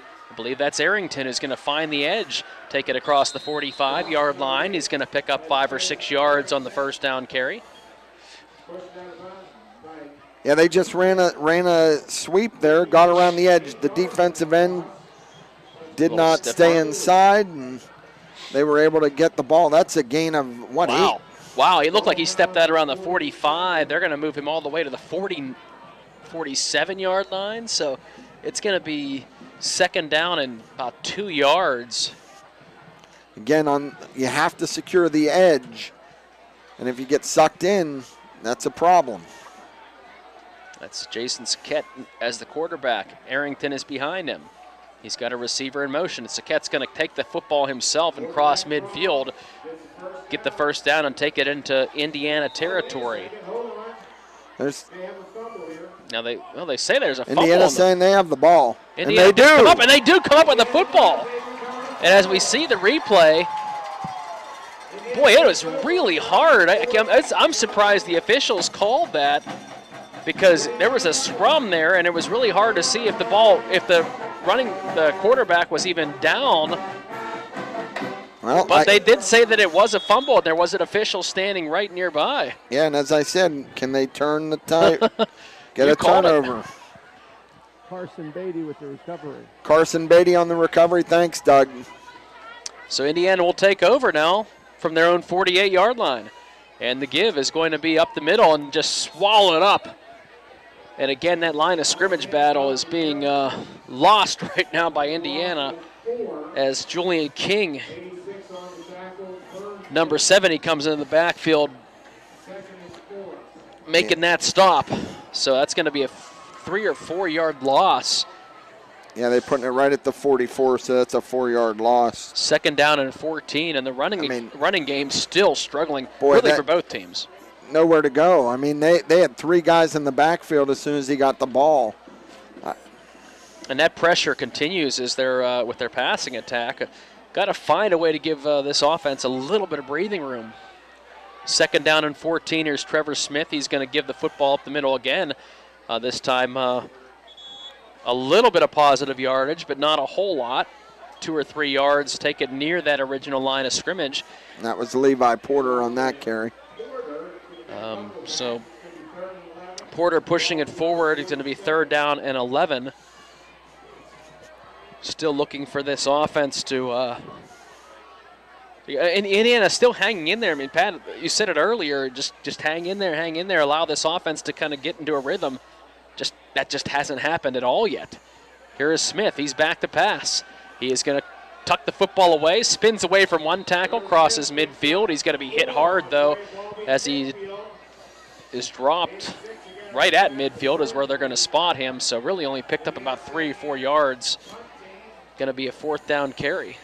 Yeah, that's a shame that they weren't able to just get anything going. They forced the turnover, had the ball at midfield, and really just went nowhere. Well, their offensive series seem to have struggled first and second down, and they always face a third and long. So they will punt the football away, and a fair catch being made at about the 23-yard line. So 7:56 left to go in the half. Again, we had an injury to one of the North Catholic players, a lower body injury, had to be carted off the field, so we had a long delay in the second quarter here. So still 7:56 left to go in the half, 14-0 North Catholic. They do take over here, and Indiana's offense has struggled. I mean, it struggled a little bit last week. It struggled again this week. And again, you know, Mark, we've talked about it, not having your full complement of linemen. You know, Josh Nelson's not playing tonight, and these linemen have to play both ways. So, this is a battle for Indiana. 1st and 10, North Catholic drops back to pass to Saquette. He's going to fire it, has a receiver around the 30-yard line, close to that first down marker. And now another flag. Another flag thrown. Let's see what this very late. Doug, what'd you see? You know what? I don't know. I mean, I was blocked out by number 77. I mean, typically right there, you're going to see that call against Indiana. Boy, as we look at the replay, go the other way. They're going to go against North Catholic, whatever it is. Yeah, I'm not sure what that was, but we'll see. Sideline warning. They already had the warning, so this time it'll be the penalty. Now, okay. Well, either way. So that was good first down pickup. And what are we doing here? Well, I'm not sure. Does the down count on that? Well, I don't think they picked up the first down, though. I thought No, it wasn't a first down, but that was a first down play. So is that a dead ball penalty or is it a live ball penalty? I think it would be a live ball because then it should be a first down again. No, I mean, no, I think it's a dead ball penalty. Well, what they're trying to say is the Indiana coaches did not feel like they walked the penalty off. But if it happened after the play, once the play was ruled dead. Well, I think it happened during the play. That's what they were saying. It was part of the play, but that's what they're trying to get clarification. But the Indiana coaches are fine with whatever they were told. 2nd and 6. Here is the quarterback back to pass. Looking deep down the field. The ball is going to be caught. Great catch down the field by the receiver, Commodi. Now that's Cadence. Oh, yeah, that is Commodi, number 2. Covered by, I believe that was Kowchuk in coverage. No, it's Smith right there. That they was both Trevor fought Smith for the ball, but Commodi was able to make that play. Well, Commodi's got a number of inches on Trevor Smith and showed it right there. Smith had good coverage, just could not get up there, and that's a huge pass play down to the Indiana 27-yard line. And now here is Saquette. He is going to be deep down dropped down by midfield, loses the football. And North Catholic is going to pick it up, but this is going to be a massive loss. Great pursuit by Indiana as they bring him down well in the backfield near midfield. Yeah, I'm not sure. It looked like Kowchuk and Doherty were in on the pressure there. And he was going to lose about 20 yards immediately. The ball was placed at the 27-yard line. Oh, no. They're ruling this an incomplete pass? No. There's no way they can rule that. That was clearly a... They may say that he was in the grasp and I don't know. Oh, then if he's in the grasp, he can't throw the ball. Now maybe they moved the ball up, but this should not be an incomplete pass. If it is, it's got to be intentional grounding. Well, yeah, I think if they try to say it's an incomplete pass, you got to roll intentional grounding at that point in time. Because that ball never got back to the line of scrimmage. Now they're moving it back again. I mean, I think that's a terrible call if the officials look to try to make that. You can't say it's incomplete. If anything, you have to roll it intentional grounding. Now they're still talking. That's what the Indiana coaches are saying. It's either a sack or intentional grounding. It cannot be an incomplete pass. Well, there's that, and they are 100% correct there. But actually, it should probably be moved back about 3 more yards where the fumble was recovered. Well, yeah, I'm not 100% sure why they decided to put it on the 45 because the ball wasn't recovered there. But either way, it is going to be a second down and forever here for North Catholic. Second and 38, it looks like. I think it's even more than that, though, if we really look at this. 6.5 minutes left to go. North Catholic does have a 14-0 lead, but they got a huge mountain ahead of him, and that's going to be a quarterback keeper up the middle. Saquette's going to be tackled immediately. Looks like Colton Augustine on that tackle. So it will be 3rd and 35 now. Ball is going to be placed at their own 48-yard line. Indiana's defense has played well tonight. I mean, they had the one. They gave up the one pass, but otherwise, they played pretty solid. They have buckled down a little bit here. It's 3rd and 35. Don't give up the big play here if you're Indiana. Going to be a little wide receiver screen pass. Takes it inside, tries to fight his way forward across midfield, takes it to about the 45, 40. Well, we'll say that he's stopped right near the 45-yard line. So it will be 4th down and forever. And I think this, wow, they're going to move him all the way to the 43. Still going to be a long way, but no, he got nowhere near that 43. Boy, he never got past the 45. We had the luxury of instant replay, but the official was standing right there. I don't know what in the world he saw to move him 2 yards forward. But either way, it's going to be a punt. And a fair catch called for and made at about the, well, we'll see where they place that. On the 12. Down to the 12. So 4:59 left to go in this first half. Indiana's trailing 14-0. Again, one of those scores came on a pick six. The other one, the only sustained drive that North Catholic has had tonight, but the problem with Indiana is they've not been able to move the football very well themselves. And really, 1st and 2nd down have been a problem. Yeah, and this is a situation where Indiana's backed up now, so you got to be very careful with this football. You certainly don't want to give it back to North Catholic in this territory. And Trevor Smith fakes the handoff, takes it up the middle. He's going to pick up a couple, but really there has not been much running room at all tonight for this Indiana team. Got to do something here on 2nd down. They've been facing 3rd and longs all game, and that has really created problems for this Indiana offense. It really has. Again, same as last week. Can't control the line of scrimmage. 2nd and 10. They're going to say he got nothing on that. Ball is going to be fired. Takes it across the 15. Oh, it went down about the 16-yard line as the pass was complete, I believe. Who was that, Mill? Yeah, who came down with James Mill. And, just right around came the down. 16-yard line. So he did pick up about 3 or 4 yards. Going to be 3rd down and about 6. So he made it a little more manageable. Has got something here, but Indiana still faced with a 3rd and long situation here. And the give up the middle. Here's Smith who fights his way forward. Yeah, that was Does just not look like he's going to get the first. No, and those rush lanes just really close very quickly. But that was a conservative call, backed up in your own end. They're going to be satisfied to punt this thing out. Well, the passing attack has been a little bit unpredictable so far. I mean, they've just not been on the same page. So you already have one pick six. You have another interception. I think they just did not want to risk another turnover at this field position. Here's the punt. Boy, North Catholic's going to get really good field position, though, as that punt's going to be fair caught at about the 44-yard line.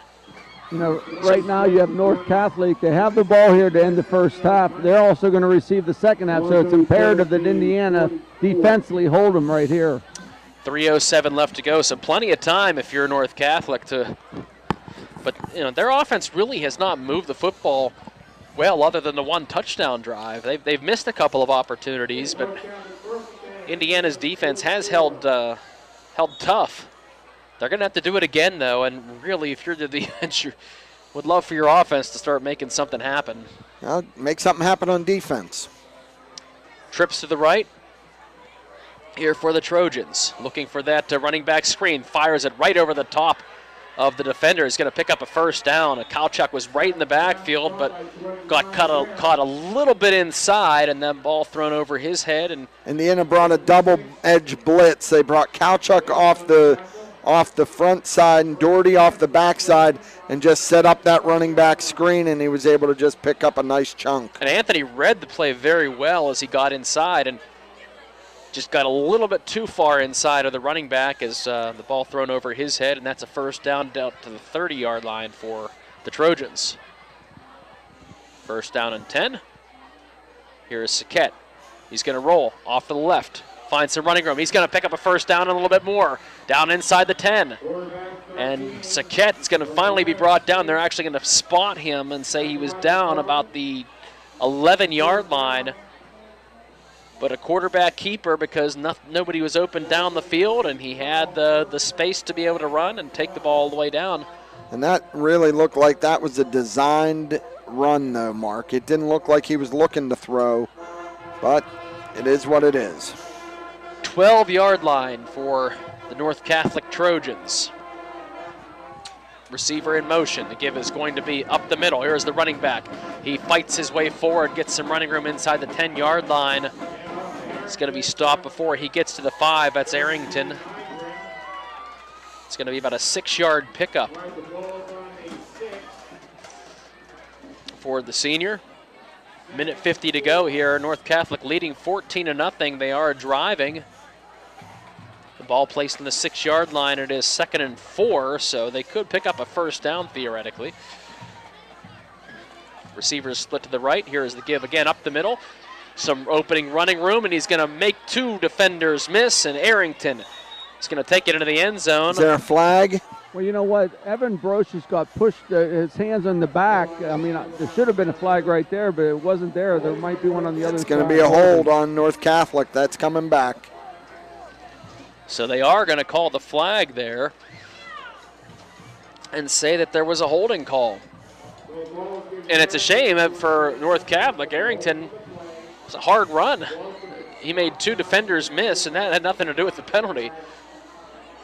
So that's just not the best tackling there for Indiana, and it does push North Catholic back, though, instead of a 2nd down and 4. Well, instead of a touchdown, I guess, but it was 2nd and 4. Now it's 2nd down and 11. Ball placed back on the 13-yard line. And here is going to be Saquette. He's going to fake the handoff, roll out to the left. He hits the wide receiver, excuse me, that's the running back out of the backfield. Boy, he was wide open. I don't know how he didn't get into the end zone. They're going to pitch it back. Indiana has the ball. How did Indiana come away with the football? They said forward progress, it was stopped. Oh, they said forward progress. We didn't hear the whistle up here. We saw the That's going to be a first down, though, I think. Is it, Doug? Yes. No, you know what? They have to get down to about the 2.5, almost the 2. So, no, it's going to be 3rd down and about 2 right here. So is that number 4, Aguiglia? Yes. Aguglia? Yes. I don't know how to pronounce that one. Chase Aguglia.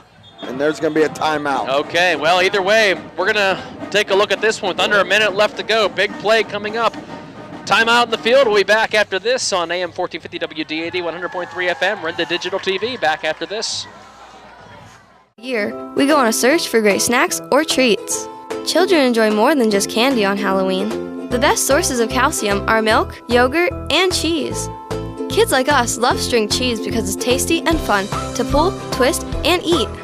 And parents love string cheese because it's rich in calcium, whatever that is. So give us kids the fun and goodness we are looking for. Make it a very dairy Halloween. A message from Allied Milk Producers. We don't need it.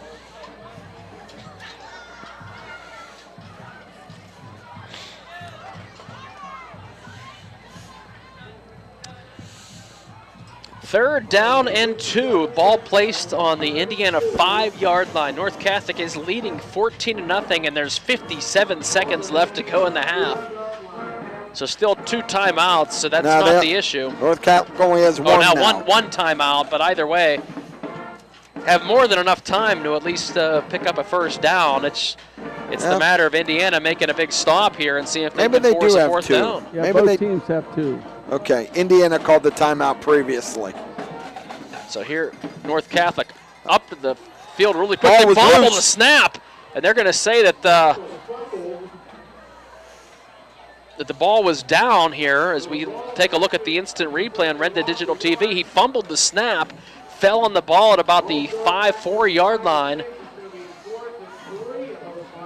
The ball is going to be placed, actually they're going to move it to the 6-yard line is where they're going to place him down. 4-yard line. It's on the 4. So they moved it to the 4 now. Okay. North Catholic going to take a timeout. I guess we'll take our final timeout as well. We'll hear from our sports boosters. So Indiana Indiana is going to be looking to try to stop North Catholic on 4th and 3. 30 seconds left to go in the half. We'll be back after this with North Catholic leading 14-0. It's an Indiana High Little Indian High School football Friday night on AM 1450 WDAD 100.3 FM and Red Dead Digital TV presented by Bowser Minnick Funeral Home. Luther Ford, one trusted name, 2 great locations. Right now at Luther Ford, order your new Ford and lock in 2.9% APR financing for 60 months, no matter when your new vehicle comes in. That's right, order your new vehicle now, and your interest rate is locked in even if rates go up. Just stop in today and drive away in your new vehicle from Luther Ford. Luther Ford, 2 great locations, Homer City and Evansburg. Click on lutherford.com. Back on 4th and 3 from the 6-yard line. Here is going to be the give up the middle. Indiana slowing him down. Let's see if they stopped him. They got near the 4-yard line. They pushing him back. They are going to stop him. Huge defensive stand for the Little Indians. That's, hey, maybe going into halftime, that gives Indiana a little positive mo. What'd you see, Doug? You know what? It's just the whole interior line of Indiana with their linebackers. But I think if you watch the replay, Indiana may have gotten away with the little face mask at the initial point on that play there. You can look at it, but hey, just a great job defensively for Indiana as they had one basically probably take the knee before they head into the half. Absolutely. You don't want to risk anything here the way they played this first half. I thought the defense has played really strong here. They've given up a couple of bigger plays, but really they've bent but have not broken. That would have been a huge touchdown to give up with them taking the football to start the second half.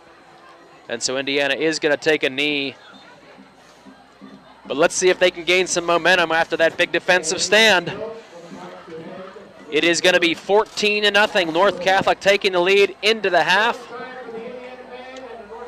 We're going to come back with our Indiana Total Therapy halftime show featuring our Indiana Seniors Spotlight feature, also our Trib Live High School Sports halftime show. And we'll recap this game with our First Commonwealth quick stats and more. All that's coming up next with North Catholic leading Indiana 14-0. You are listening to Indiana High Little Indian football on AM 1450 WDAD 100.3 FM and the Trib Live Sports Network, Red the Digital TV Sports Network, brought to you by Bowser Minnick Funeral Home. Athletic contests involve strength, determination, and perseverance. The team at Bowser Minnick Funeral Home in Indiana is proud to be the presenting sponsor of all the Little Indians video broadcasts this year. A great game plan involves advanced planning and preparation for the unknown. Anyone can create a plan at any stage in their life. For help with your family's advanced planning, reach out to Bowser Minnick Funeral Home in Indiana and at BowserMinnick.com. Bowser Minnick Funeral Home, celebrating each life as uniquely as it was lived. At IRMC, we have all of the necessary pieces in place to perform complex operations, including highly skilled and specially trained surgeons, their support team of experts, and advanced technology like the Da Vinci robotic surgical system. As a result, patients spend less time in the hospital, recover faster, and get treated close to home. So there's no reason to puzzle over where you should get your surgical care. The answer is right here at IRMC. The Indiana County Technology Center is now accepting enrollment in our adult education programs. The ICTC's adult education programs offer in-demand post-secondary programs tailored to empower student success. From cosmetology to welding and practical nursing, the ICTC has a program for everyone. Indiana County Technology Center, empowering tomorrow's workforce.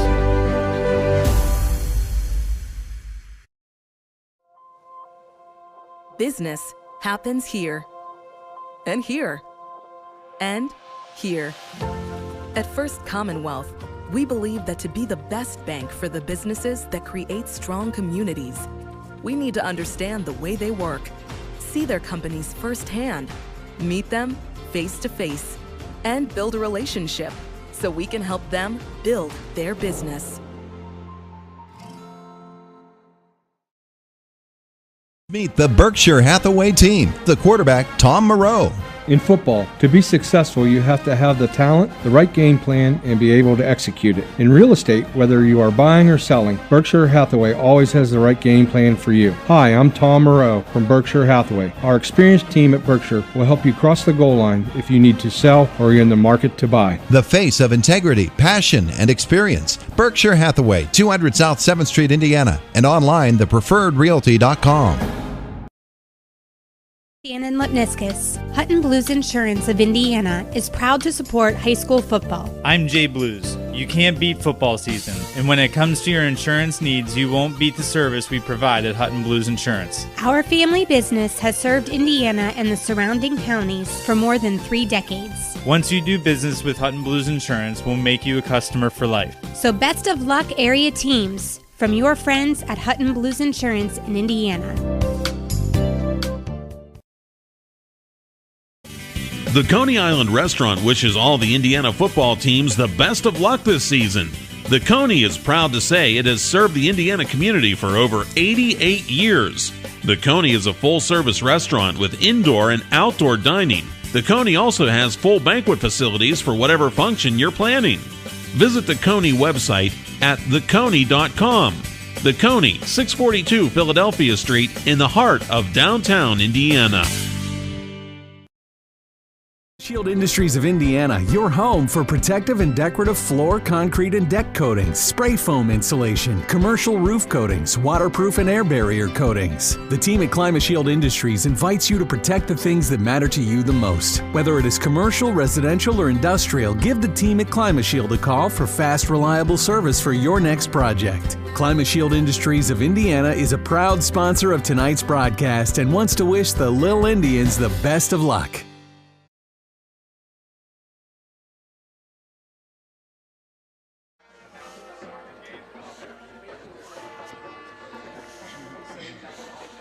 It's our ITT halftime show back at Andy Kosneski Field with North Catholic Trojans leading our Indiana High Little Indians 14-0.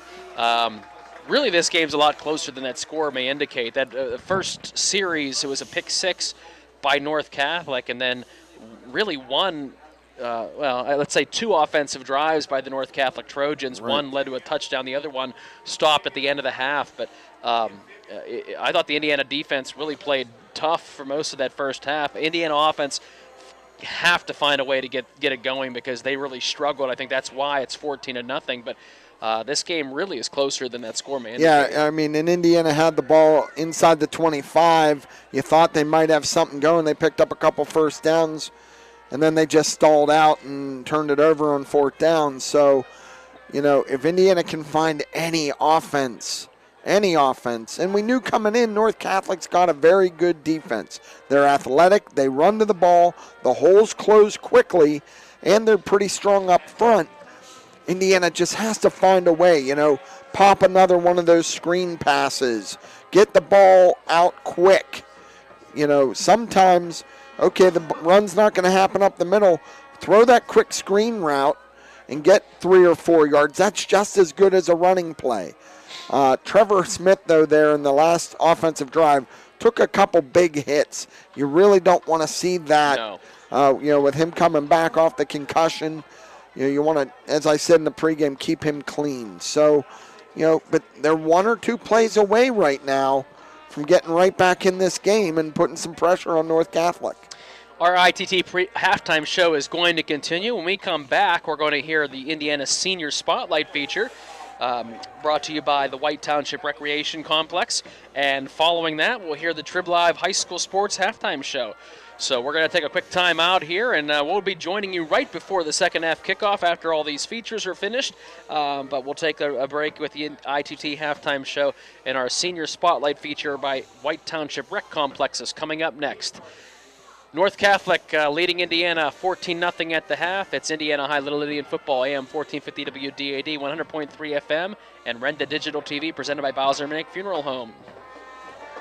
Pediatric Care Center of Indiana and Marion Center are proud to support our student athletes in tonight's game. Each athlete has represented their school district and their community to the best of their ability in these challenging times. Doctors Rizwan and Amina Jabber, physician's assistant Nikki Phillips, and the entire staff at both locations would like to wish all of the athletes best of luck tonight and in the future.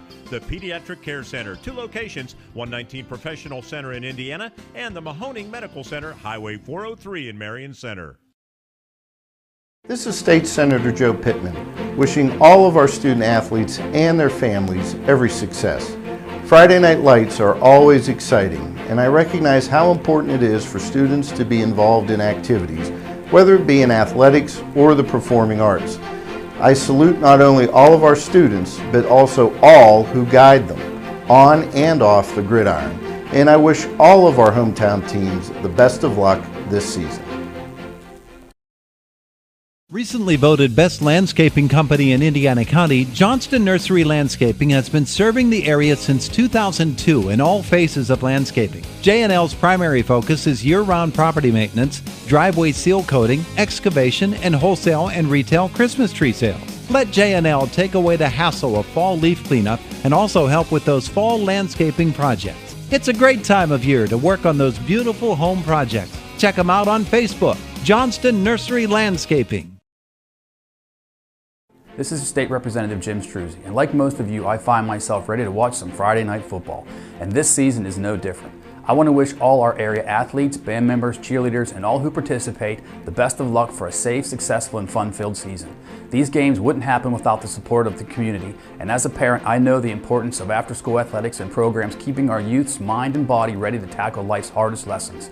From me and my staff, good luck, and I'll be rooting for each and every one of you. Sets S&T apart from other financial institutions is that they are visionary.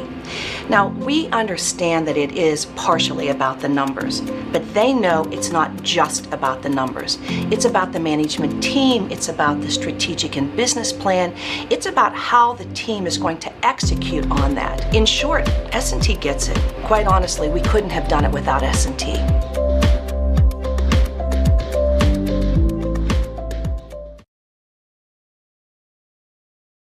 The entire team at Sky Point Crane in Indiana would like to wish the Little Indians the best of luck this season. Sky Point Crane offers professional crane service, rigging service, and 3D lift planning for the oil and gas industries, general construction, manufacturing, mining, and energy, and telecommunication. With expert advice, execution, and the top-of-the-line customer service, Sky Point Crane is an industry leader in Western Pennsylvania, Ohio, Maryland, and West Virginia. Good luck, Indiana, from the team at Sky Point Crane. Are you thinking of getting vaccinated? Talk to your doctor or pharmacist about the COVID-19 vaccine. The Health Initiative for Rural Pennsylvania would like to remind you that COVID-19 vaccines are available for children as young as 6 months. Talk to your doctor, your child's pediatrician, or your pharmacist if you have questions. You can also learn more by visiting vaccines.gov. That's vaccines.gov. Message made possible by the Health Initiative for Rural Pennsylvania.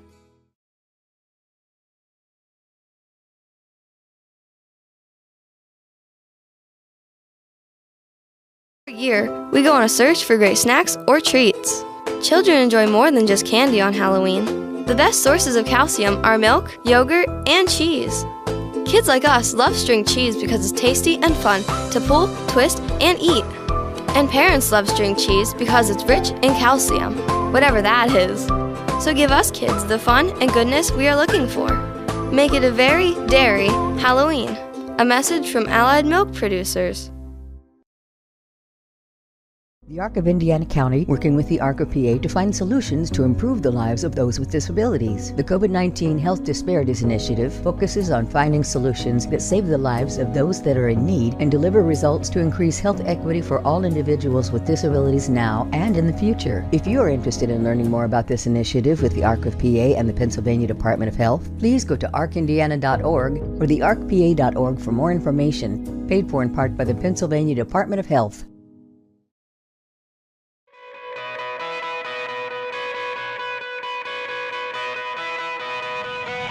At Diamond Medical Supply, we're always on your team. No matter your sport, you can count on our support. With braces, bandages, biofreeze, and so much more, all to keep you in the game. We're a winning care solution, no matter what you play. Diamond Medical Supply, keeping you healthy this season because we care about care. Whether your goals include college education funding, retirement planning, generating income, or reducing taxes, at Crimson Wealth Management Group, we've got you covered. We make it easy for you to make the right decisions by offering you access to a comprehensive array of investment products and wealth management strategies under one roof. One stop for all your financial needs. Crimson Wealth Management Group is committed to helping you pursue your goals, whatever they may be. Stop in and speak with me, Doug Steve, today. You'll be glad you did. Securities and advisory services offered through LPL Financial, member FINRA SIPC.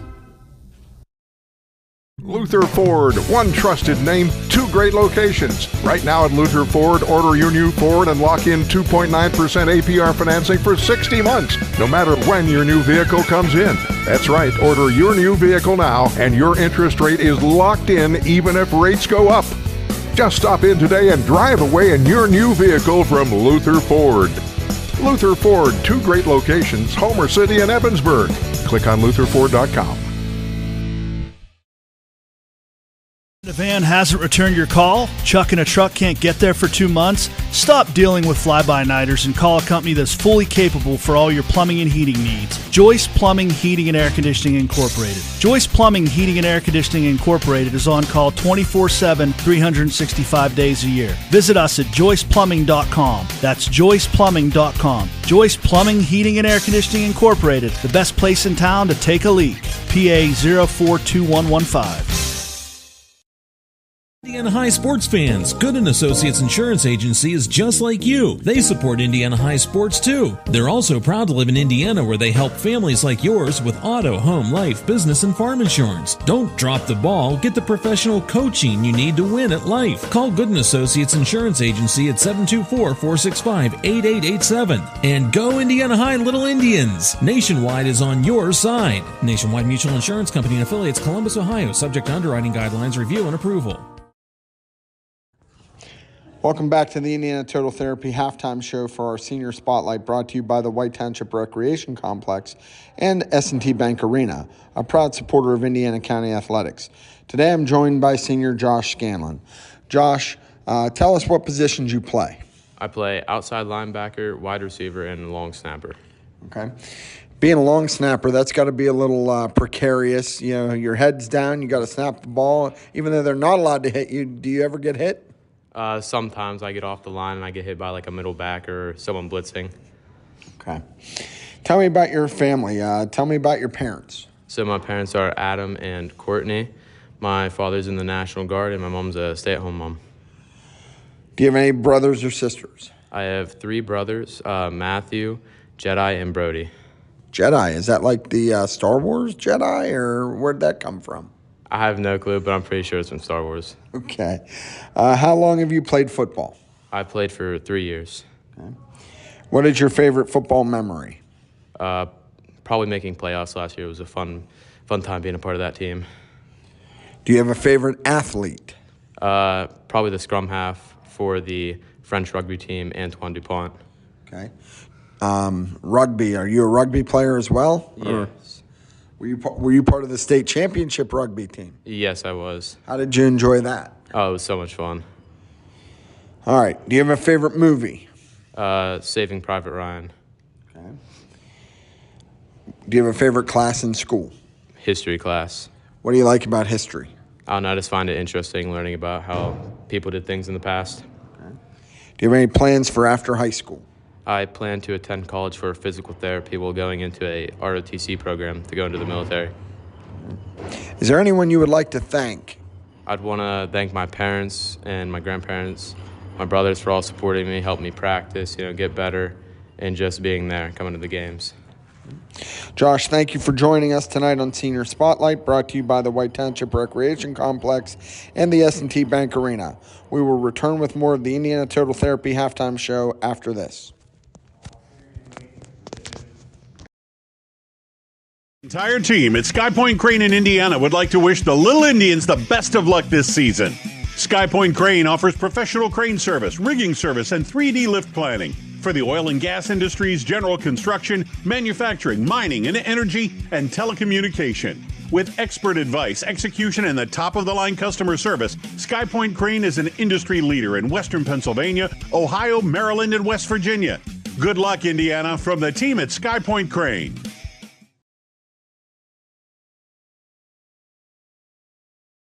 Fun for the entire family? White Township Recreation is now the hub for all of your youth and adult recreation programming. Programming is now open online for registration. White Township Rec offers anything from art classes to gymnastics to bowling to boxing, fitness classes, and much, much more. For more information on public skating, including birthday parties and recreation programs, please visit whitetownshiprec.org. That's whitetownshiprec.org. See you at Public Skate, S&T Bank Arena. Are you thinking of getting vaccinated? Talk to your doctor or pharmacist about the COVID-19 vaccine. The Health Initiative for Rural Pennsylvania would like to remind you that COVID-19 vaccines are available for children as young as 6 months. Talk to your doctor, your child's pediatrician, or your pharmacist if you have questions. You can also learn more by visiting vaccines.gov. That's vaccines.gov. Message made possible by the Health Initiative for Rural Pennsylvania. Robindale Energy Services is a proud supporter of high school athletics and our hometown community. To do its part for the local rural areas, Robindale Energy has been cleaning up refuse coal piles that dot the western Pennsylvania landscape. These waste piles, remnants from past decades of mining in the region, are removed and used to create affordable energy for America. Robindale Energy has helped to clean up hundreds of miles of streams and channels. In the area where the land has been restored for a while, streams have become alive again and able to support plant and fish life. For employment opportunities, contact Robindale Energy at 814-446-6700, extension 122. Luxembourg's Jewelers, a proud supporter of all the area athletes, would like to wish the best of luck to all the Heritage Conference schools and, of course, the Indiana Little Indians this season. With 2 convenient locations, Luxembourg's Jewelers is the winning choice for gifts of any occasion. Show your school pride with gifts ranging from beautifully logoed coffee mugs, keychains, money clips, water bottles, and more. From the Indiana Mall to downtown Indiana, Hip, Jeff, and the Luxembourg's team wishes everyone an MVP season. Luxembourg's Jewelers is Indiana's jeweler. Meet the Berkshire Hathaway team, the quarterback, Tom Moreau. In football, to be successful, you have to have the talent, the right game plan, and be able to execute it. In real estate, whether you are buying or selling, Berkshire Hathaway always has the right game plan for you. Hi, I'm Tom Moreau from Berkshire Hathaway. Our experienced team at Berkshire will help you cross the goal line if you need to sell or you're in the market to buy. The face of integrity, passion, and experience. Berkshire Hathaway, 200 South 7th Street, Indiana, and online, thepreferredrealty.com.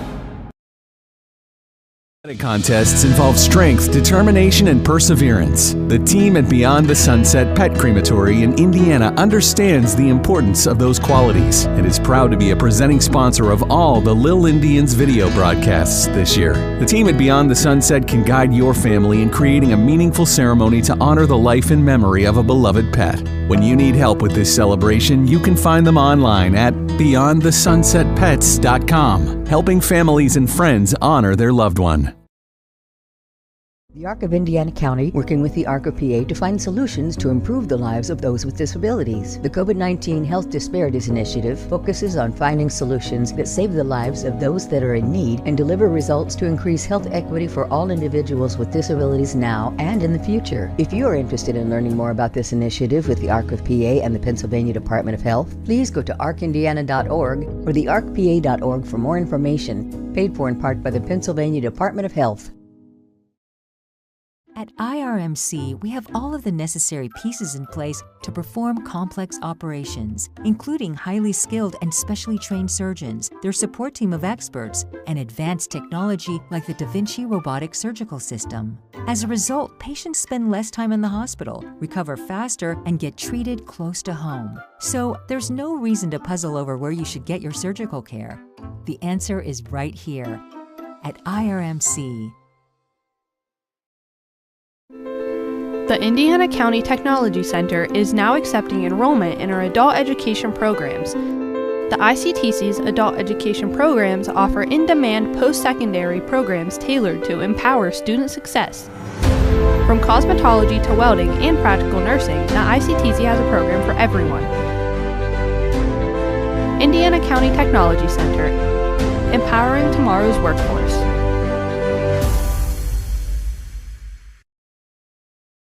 This is attorney Patrick Doherty.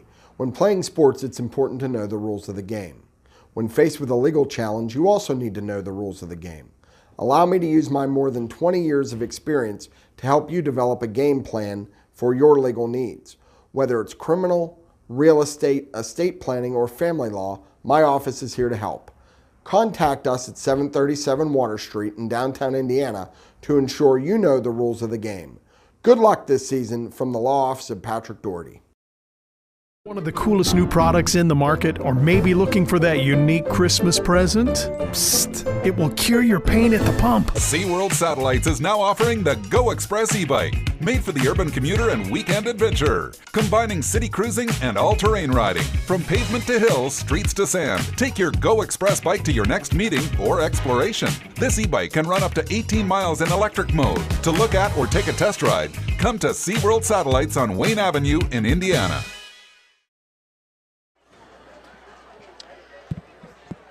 And that has been our Indiana Total Therapy halftime show featuring our Indiana Senior Spotlight, brought to you by White Township Recreation Complex. Both teams are out here doing their final halftime warm-ups.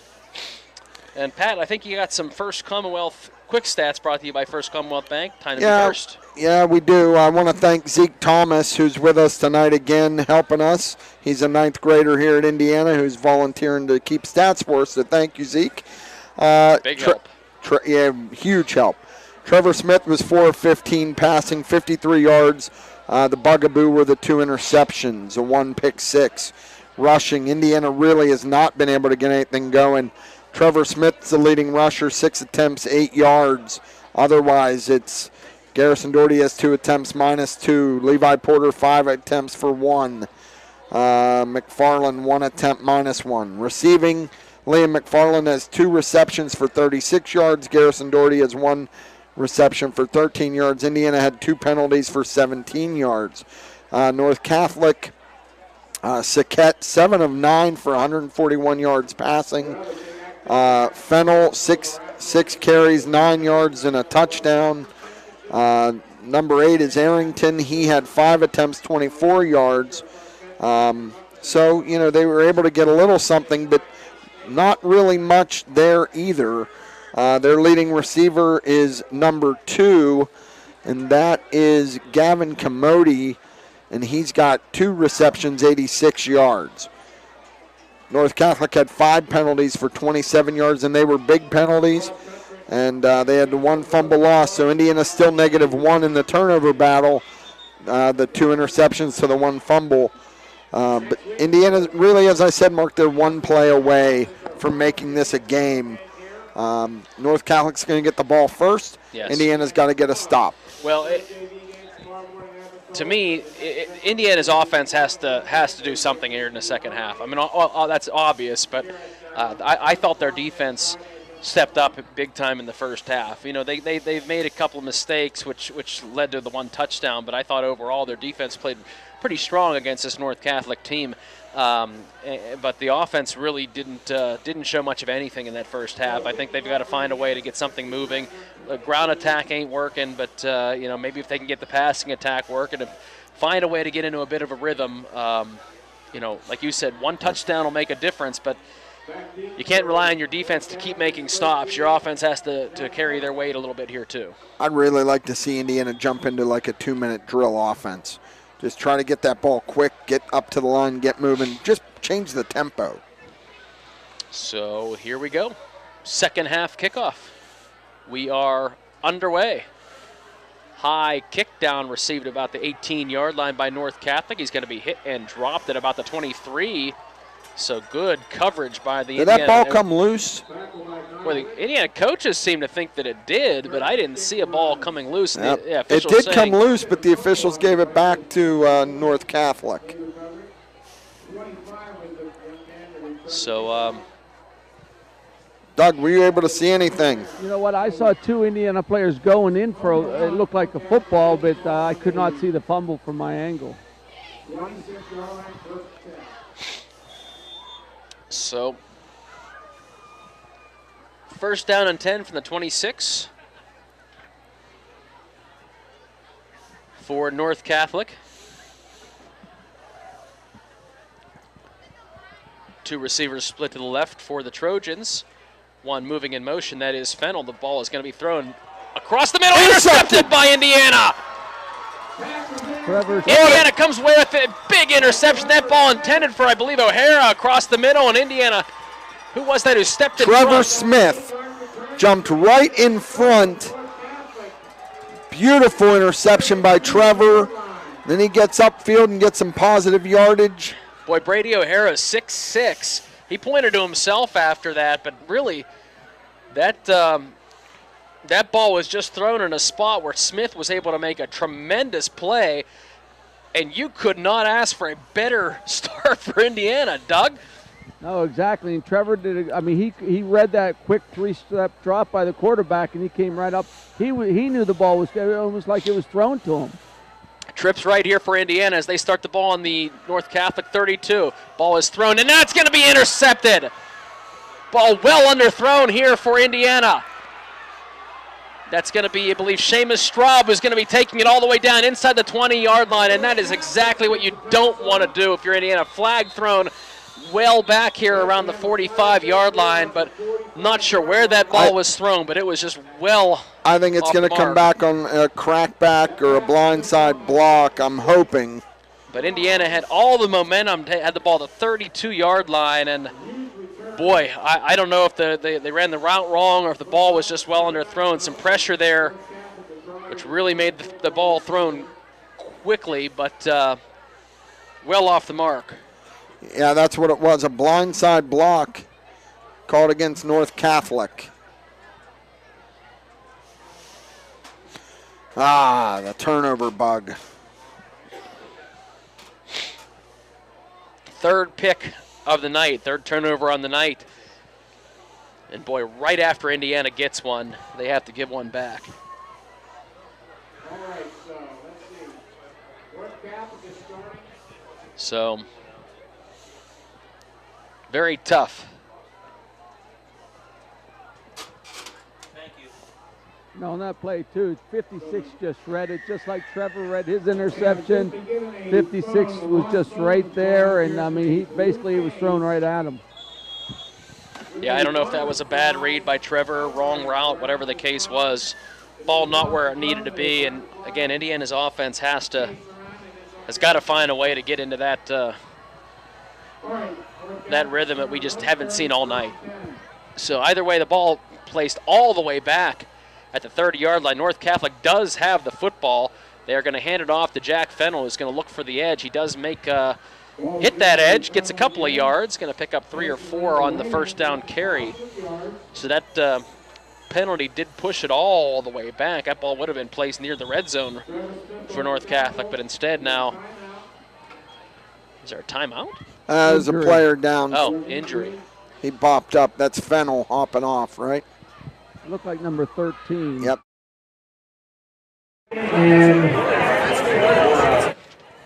For North Catholic, Danny Franco, already out in this football game, was carried off in a stretcher in the second quarter. Lower body injury. So North Catholic can't afford to lose another key player. Second down and 6 here for the Trojans. 10:55 and counting in the third quarter. Slow-moving game here tonight. The ball on the 34-yard line for North Catholic. Flag on the play. Here is going to be the quarterback's Jason Sackett. Yeah, North Catholic ran an option, and nobody ever pressured Sackett. Let's see what this flag's going to be. I believe it's going to be it may be offsides against Indiana. But where it was thrown, thrown. No, they are No looking. procedure. Yeah. The way it was thrown, it looked like it was on North Catholic, and it will be. So that ball will be.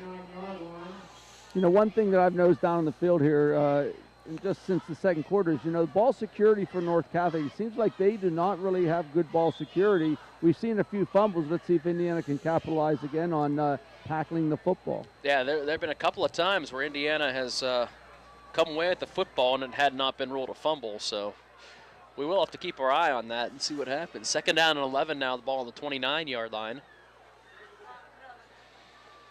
Trips receivers to the left. I believe that's Arrington now in the backfield.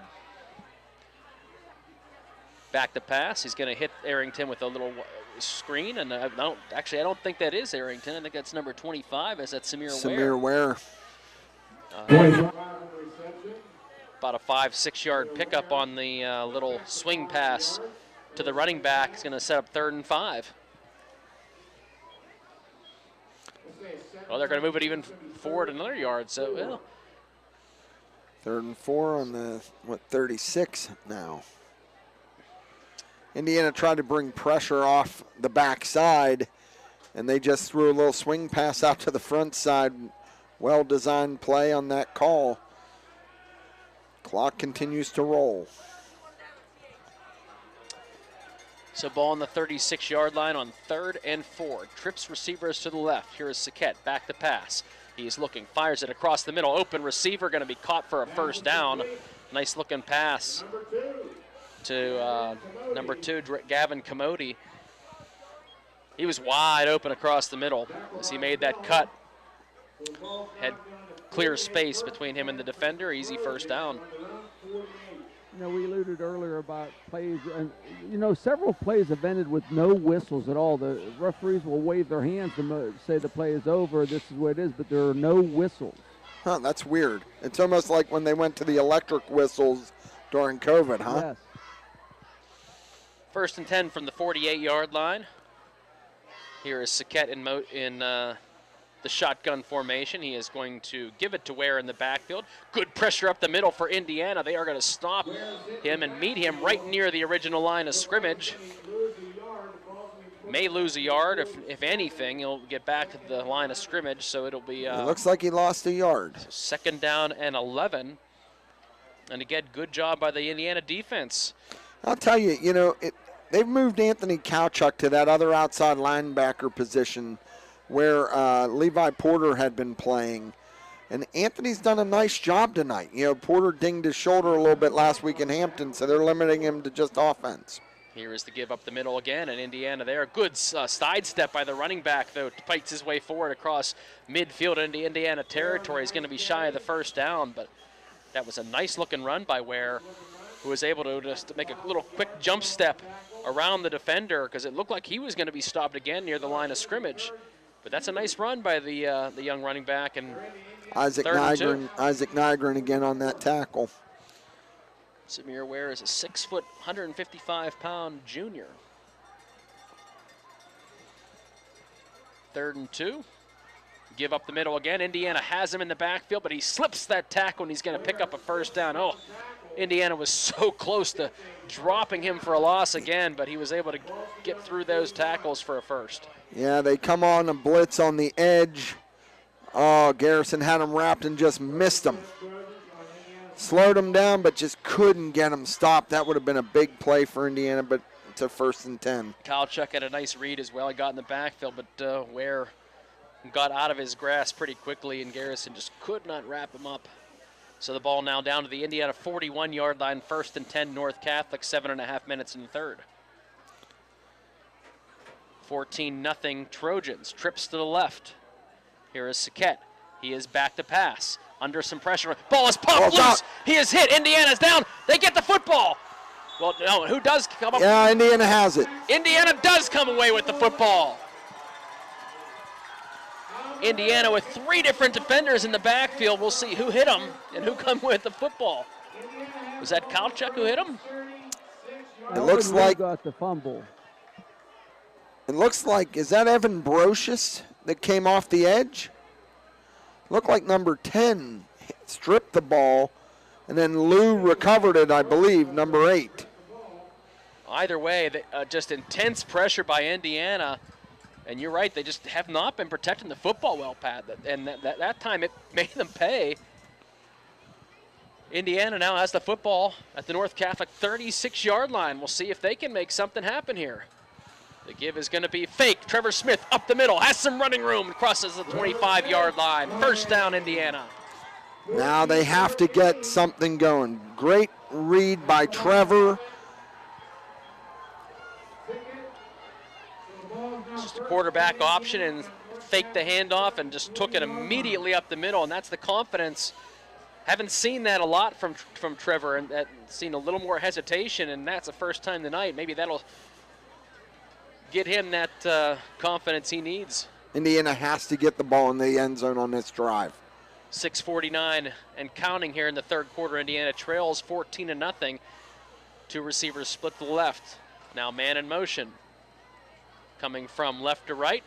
Here is Smith. He is back to pass. Fires it across the middle, and that ball thrown low. Passing attack still not there. It looked like he had Anthony Kalchuk if he gets it to him. He's made some decent reads, but he does. He has Anthony Kalchuk actually wide open as we look at the replay on Rendon Digital TV. But that ball thrown well low. I don't know if it was tipped. It just didn't look right. No, it just did not look like a clean pass there. And either way, it's going to set up second down and 10. Here's a man in motion. Smith, he's back to pass again. Ball is going to be tipped. They were trying to set up that screen, I believe, to Doherty. So ball, Garrison might have had some space. We will never know, as that ball was tipped by the defenders coming in. I believe that's 86. Yep, that's exactly what they were trying to do, run that screen pass. But now it's 3rd and 10. And again, it's 4-down territory. Get half. Make it so that it's manageable. So 3rd and 10 from the 23-yard line. Here is Smith. He's back to pass. He fires it, boy, into coverage and intercepted. I don't know what he saw there, but boy, threw it right in a double coverage. Again. Another interception, and that one right into coverage, and it just, I don't know what he saw, but that Straub stood there the entire time. Doug? No, you're exactly right. Straub just read Trevor's eyes, and he just saw he's looking at one receiver the whole time, and he just, converged on the ball and made the interception, the second of the night. And again, second time in this half where Indiana gets a turnover and then gives a turnover. Yeah, and that you can't do that. You can't, and that's Indiana's 4th turnover on the night. And that time it wasn't a lot of, he's under a little bit of pressure, but not enough pressure. You've got to make a better read on that play as North Catholic comes back here. And you have to wonder if maybe Trevor's just not quite himself yet as he's coming back into the football game tonight. He's ran the ball well. Ball now moved up to about the 30-yard line on the 8-yard run on first down. I believe that was Saquette who kept it. Yeah, that was just an option by the quarterback, and he kept it. So 5:45 left to go in the third. North Catholic with the lead, and the give is to the running back, who's going to take it across the 35, 36. Take it near the first down marker. I think he's going to get it. Yeah, right at the 33-yard line. Nope, I was giving him 5 extra yards there, you know, since the first quarter, I think the offense and defensive lines for Indiana have played much better this last quarter and a half. Definitely, Doug, on the defensive side of the ball. Absolutely. Still some pressure there on the offensive side, but I do agree. I think that first quarter was a little rough, and they have settled down a lot here as North Catholic is looking at 1st and 10 now. Good pressure up the middle, but Saquette, great job escaping that pressure, breaks free into the open field, crosses midfield. Big first down and a good carry that time. Indiana brought the pressure again, but Saquette doing a nice job of avoiding that pressure and then getting around Trevor Smith there, who was the last line of defense before getting out of bounds. Ball is going to be placed now at the Indiana 46-yard line, so a big run there by the quarterback after he was forced out of the pocket. Yeah, they just did a good job there. They read the blitz, and he just kept it and pulled it down and made something happen. 1st and 10 now in Indiana territory. North Catholic already leading 14-0. Here is a wide receiver screen of Brady O'Hara, and he's going to be hit, dropped after a couple of yard gain. So 2-3 yards on that play. Just a little wide receiver screen, and a good job by Indiana to read that and bring him down immediately. Nygren and Kowchuk, I believe, were there on the tackle.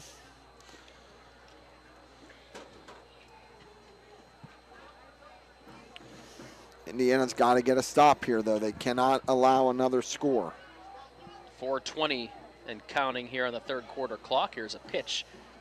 Give is going to be to the running back. He is going to find some running room. Good speed that time as he picks up a first down, and that's Jack Fennell back in the football game. He went out a little bit ago with the, looked like might have been a cramp, but he got the wheels going on that one as he picks up another North Catholic first down to the 32-yard line of Indiana. Yeah, North Catholic really seems to have found a little bit of a rhythm here on this drive. And again, you know, the Indiana defense has been out on that field so much tonight. And it is 1st and 10. Two receivers to the left. Fennell is the deep man. He is going to get the handoff yet again. And he's going to find running room up the middle as he takes it over the 30 down to about the 26, 27-yard line. So North Catholic keeping it on the ground here, and they're finally having some success running the football. Neither team really has done well in that regard tonight, but North Catholic has kept it on the ground, done pretty well on this drive, and now it's 2nd down and 6.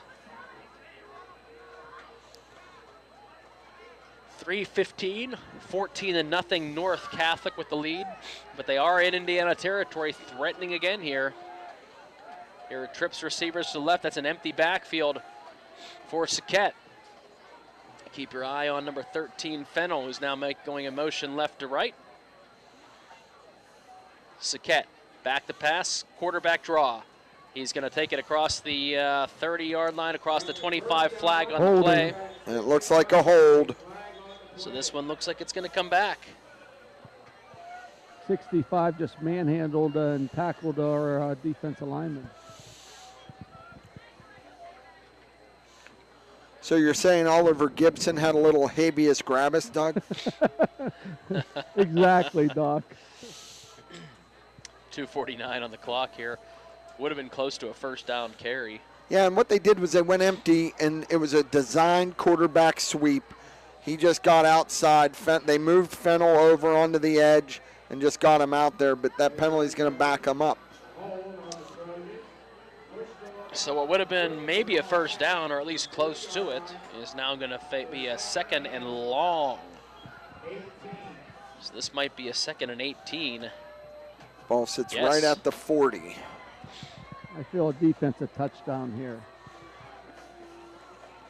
That would be nice. Trips to the left here for North Catholic.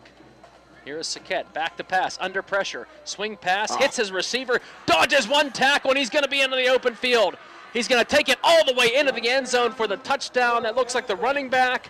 Fennell. Fennell made one man miss. They had him stop near the line of scrimmage, and it was just a tremendous little juke move that got around the defender and nobody else. Isaac Nygren was half a step away from sacking the quarterback, and they had the perfect call on.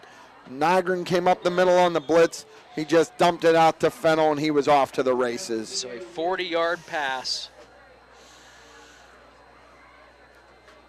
to Jack Fennel. Here's the extra point. It's up and good. 21-0. North Catholic takes the lead. 2:18 left to go in the third quarter. We're going to come back with the kickoff right after this. Indiana High Little Indian Football, AM 1450 WD80, 100.3 FM, Rent the Digital TV, presented by Bowser Minnick Funeral Home. Are you thinking about getting vaccinated? Talk to your doctor or pharmacist about the COVID-19 vaccine. The Health Initiative for Rural Pennsylvania would also like to remind you that COVID-19 vaccines are available for children as young as 6 months. Talk to your doctor, your child's pediatrician, or your pharmacist if you have questions. You can also learn more by visiting vaccines.gov. That's vaccines.gov.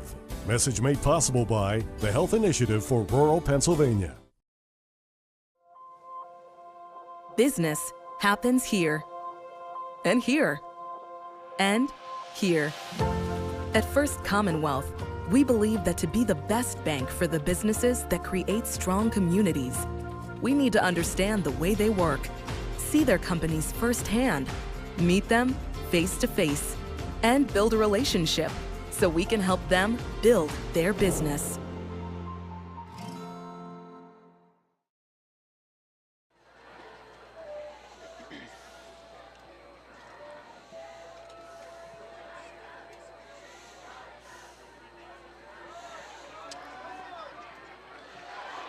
And on the ensuing return, Indiana, huge return here is at, I believe, is that McFarland who has the football all the way down to the 40, 30-yard line, and now near the 26-yard line. Liam McFarland followed his blockers.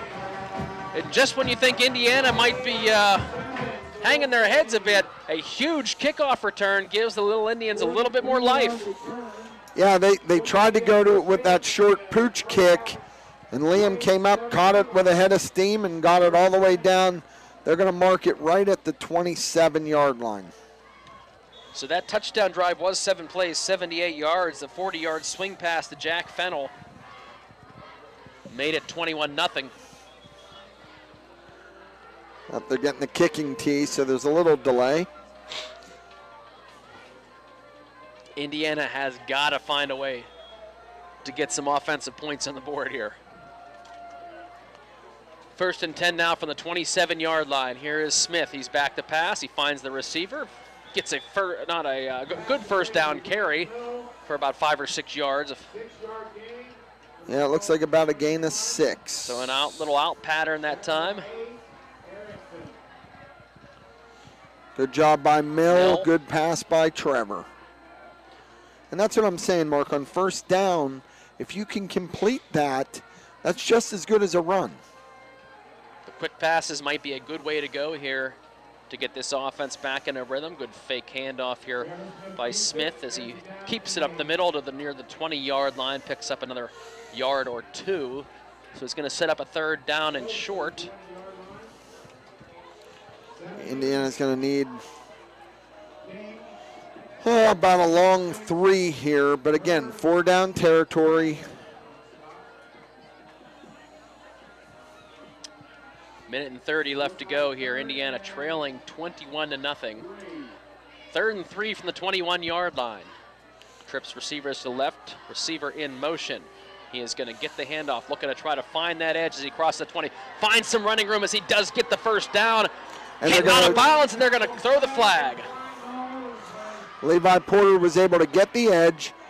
Doherty's out there with a good lead block, just sealed that edge just enough, got Fennel just enough, and Levi was able to break a couple tackles, and then he got tackled a yard or 2 out of bounds. Took it down to about the 15-yard line when he was hit out of bounds, and they are going to say that he was personal foul. Should take it down to about the 7. It happened on the 14th, so half the distance. So Indiana, a good-looking run by the freshman.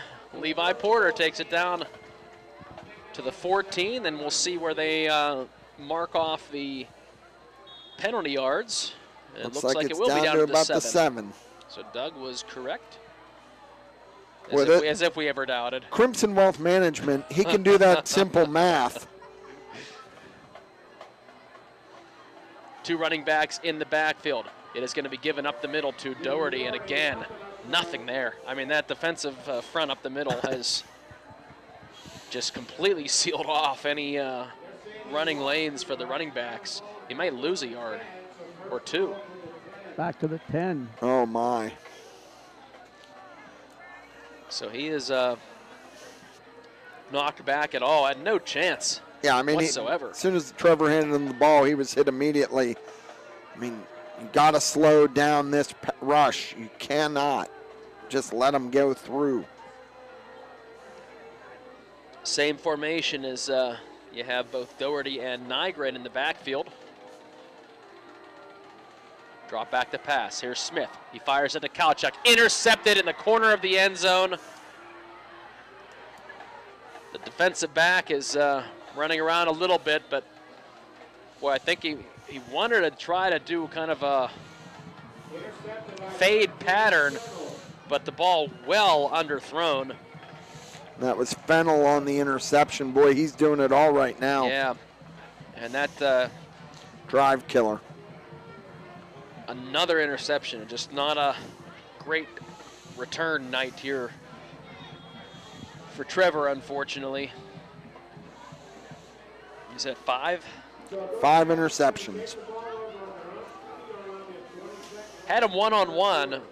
Fennell's a very good defender, so the ball just needed to be thrown closer to the corner of the end zone, like further out, than unfortunately underthrown to where only really Fennell had a chance at it. So now 20 seconds left in the third. North Catholic has the football at the 20-yard line. He's under pressure as he drops back to pass. It's Saquette. He does fight his way forward. Takes a shot there near the 25-yard line. He will pick up 5 yards. Wow. But he got tackled forward. The ball's going to be put right at the 25. That's the end of the third quarter. North Catholic leads the Indiana High Little Indians 21-0. Back with the fourth quarter action when we return. AM 1450 WDAD, 100.3 FM, run to digital TV, presented by Bowser Minnick Funeral Home. At IRMC, we have all of the necessary pieces in place to perform complex operations, including highly skilled and specially trained surgeons, their support team of experts, and advanced technology like the Da Vinci robotic surgical system. As a result, patients spend less time in the hospital, recover faster, and get treated close to home. So there's no reason to puzzle over where you should get your surgical care. The answer is right here at IRMC. Contests involve strength, determination, and perseverance. The team at Bowser Minnick Funeral Home in Indiana is proud to be the presenting sponsor of all the Lil Indians video broadcasts this year. A great game plan involves advanced planning and preparation for the unknown. Anyone can create a plan at any stage in their life. For help with your family's advanced planning, reach out to Bowser Minnick Funeral Home in Indiana and at BowserMinnick.com. Bowser Minnick Funeral Home, celebrating each life as uniquely as it was lived.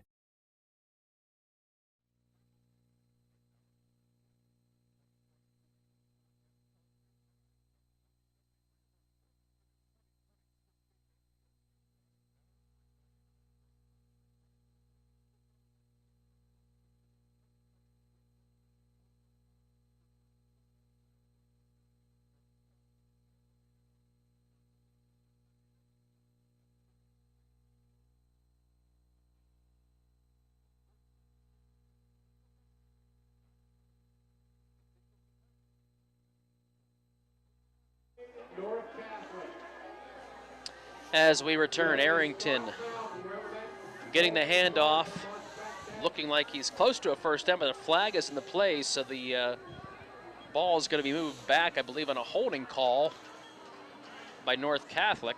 So what would have been a first down for North Catholic now is going to be a 2nd and 15, and the ball back to their own 15-yard line. Boy, North Catholic really, I mean, with their couple turnovers and the penalties, they've really been shooting themselves in the foot, much to Indiana's benefit.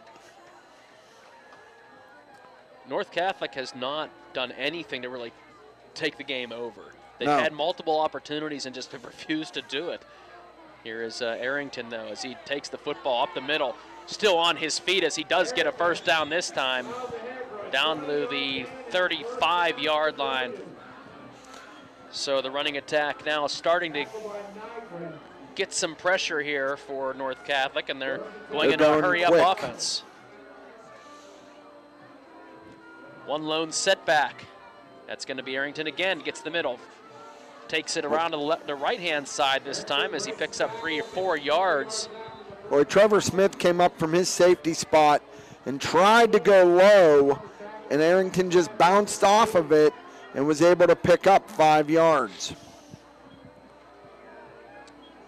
Arrington's 5'11", 170. He runs bigger than that. Yeah, he really does.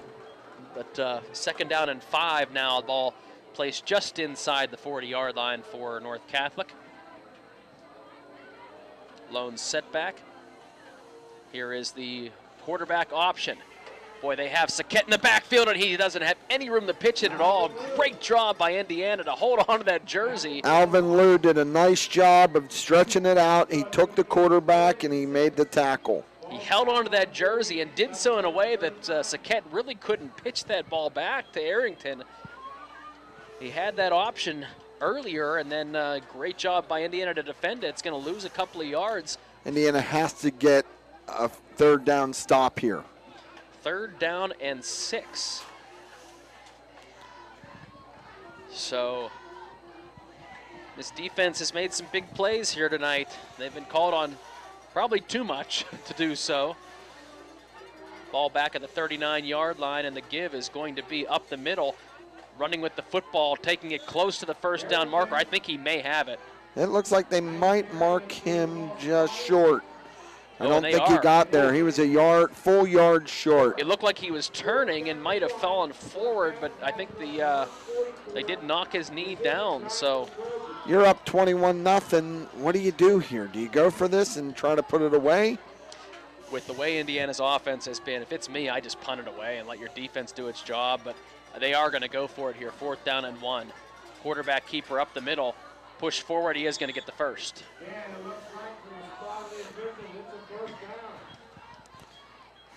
So North Catholic picks up the first down with 9 minutes left to go in the game. Leading 21-0. They needed 1, they got 2. We said that North Catholic has had opportunities, but really has not done much to try to take a hold of this football game, in spite of coming away with 5 interceptions on the night. You'd think with in that situation, they would have been able to take a bigger lead than they have had. Receivers split to the left, and here is Fennell, who has the football, running it, trying to the left-hand side, and Indiana does have him and stretches him out all the way to the sideline. Maybe grabbed a yard, but that's about it. A nice job by Garrison Doherty to be the guy initially to force him out far enough to. Then it looked like McFarland came up and forced him out of bounds. So he may actually lose a yard. Yeah, in the play. they ruled that a loss of 1 back to the 45. Which is one of the things you have to do with these guys is stretch them out a little bit. And they're in no hurry to, they're staying in the huddle a little longer. There's 10 seconds on the play clock. 2 receivers split to the left, 1 running back in the backfield. Here's Saquette. Going to hand the football off to, I believe that's Commody, who is going to have it cross midfield. Still going to be a few yards shy of the first down, but Gavin Commody coming in motion and grabbing that handoff around the left side. Does pick up about 7 or 8 yards on that carry, though, so it'll be 3rd and 3. Again, Indiana's got to get a stop, get that ball back. Ball placed at the 47-yard line of the Little Indians. Same formation here. 2 receivers left, 1 to the right. Here's a man in motion. Give is up the middle. Running back, I believe, is where wide open field now. He breaks into the open field, 20, 15, 10, 5, touchdown. And I believe that was Ware who took it all the way in. from the 47-yard line. And the route is on. And what was a fairly close game. Defense could only bend so much before you knew it was bound to happen sooner or later if they kept putting them in those situations, which the offense unfortunately did. Here's the snap, well over the holder's head. He is just going to fall on it well back at about the 33-yard line. So the extra point's no good, but the 47-yard run by Ware makes it 27-0. Back after this, North Catholic with the lead. AM 1450 WDAD 100.3 FM, Renda Digital TV, presented by Bosner Minnick Funeral Home. Are you thinking of getting vaccinated? Talk to your doctor or pharmacist about the COVID-19 vaccine. The Health Initiative for Rural Pennsylvania would like to remind you that COVID-19 vaccines are available for children as young as 6 months. Talk to your doctor, your child's pediatrician, or your pharmacist if you have questions. You can also learn more by visiting vaccines.gov. That's vaccines.gov. Message made possible by the Health Initiative for Rural Pennsylvania.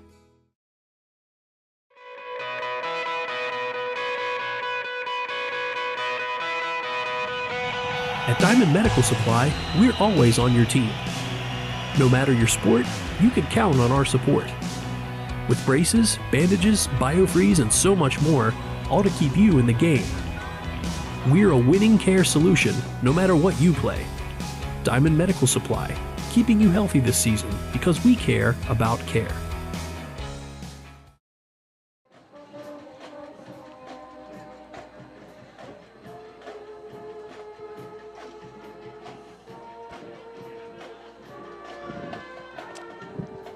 Nine plays, 80 yards, a 47-yard run by Samir Ware. 27-0 is the North Catholic lead. Here is the kickoff. Going to be over the head of, I believe that is Porter, who has to run back to the 10-yard line to fall on top of the football. So long field in front of this Indiana offense. They've struggled already. Cannot run the football here tonight. They've turned it over 5 times. And now they've got 90 yards ahead of them before they can try to get in the end zone. Not only was it a 9-play drive, all running plays, and it lasted about 5.5 minutes off the clock. Yeah, and that's, North Catholic was staying in the huddle long. They were burning clock. They picked up the 4th and short. It's our Crimson Wealth Management sideline report. You'd like to see this offense find something here on this drive as Smith fights his way out of a little bit of pressure. As they're sending the house on him right now. That's actually Lipniskis is in at quarterback right now. Quinn Lipniskis. You are correct. The freshman. Is he a freshman or a sophomore? He's a sophomore. So 2nd down and 10. Lipniskis back to pass. He fires it. And that ball's over the head of I believe that was Mill, who was the intended target. Lipniskis got in the football game last week against Hampton. Granted, I think it was against a lot of their second-team players, but showed some poise, and if he gets comfortable here, see if he can maybe move the football down the field a little bit. In a tough spot here at the 10-yard line. 6:13 left to go in this game. And here's Lipniskis, who's going to quarterback sweep to the left. He is going to be hit, dropped in the backfield, loses the football. Are they going to say that he was down, or if that ball did come out, it's going to be recovered by North Catholic at the 2? Either way, he will be brought down at the 2. That ball clearly was out. Not they ruled him down. So Indiana's going to have to punt from way back in their own territory. I think Indiana might have gotten a break there. Because that ball looked like from the replay that he might not have been down.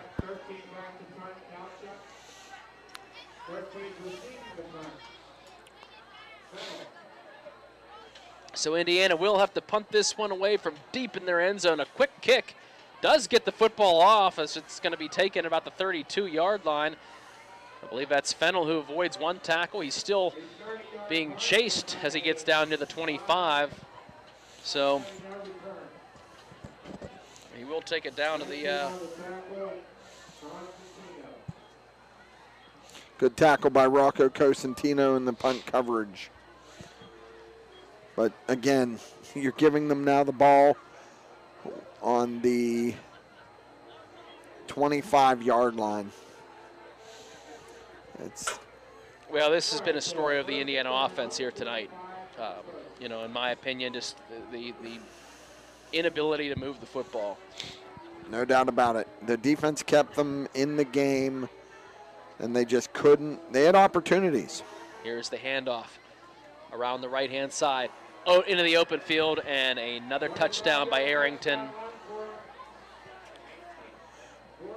Chase Arrington takes it 25 yards, breaks one attempt at an arm tackle, and really that was the only one who was close to him.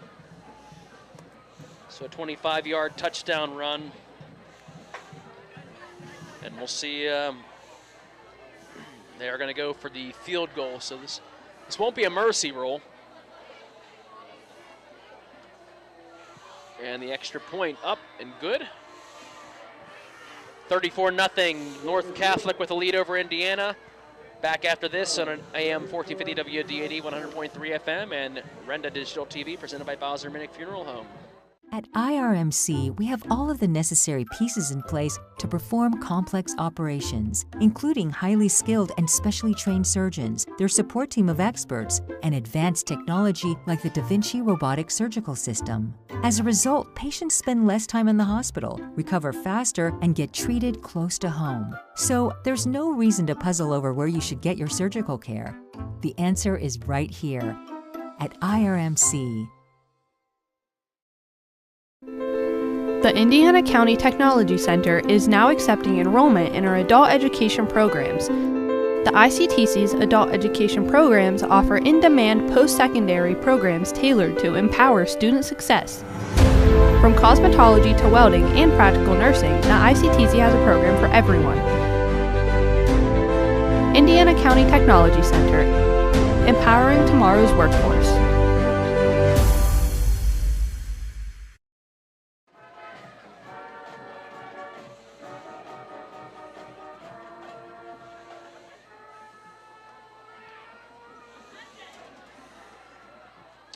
Kickoff is going to be taken by Porter at about the... Well, are they blowing it dead? What's the...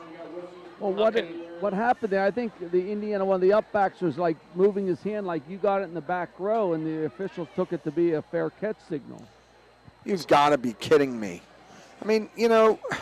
That's a bad call for we the saw official. two weeks ago, two receivers are right by each other. The kid clearly calls fair catch. Boy, I'll tell you. And it's 34-0. I don't know why that bothers me so much, but goodness gracious, come on. Well, either way, it's going to be placed at the 21-yard line.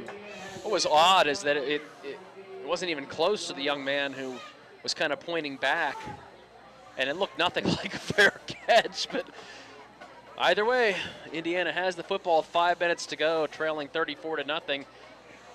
Give is going to be to the running back. Going to find some running room around the edge. I believe that's Doherty.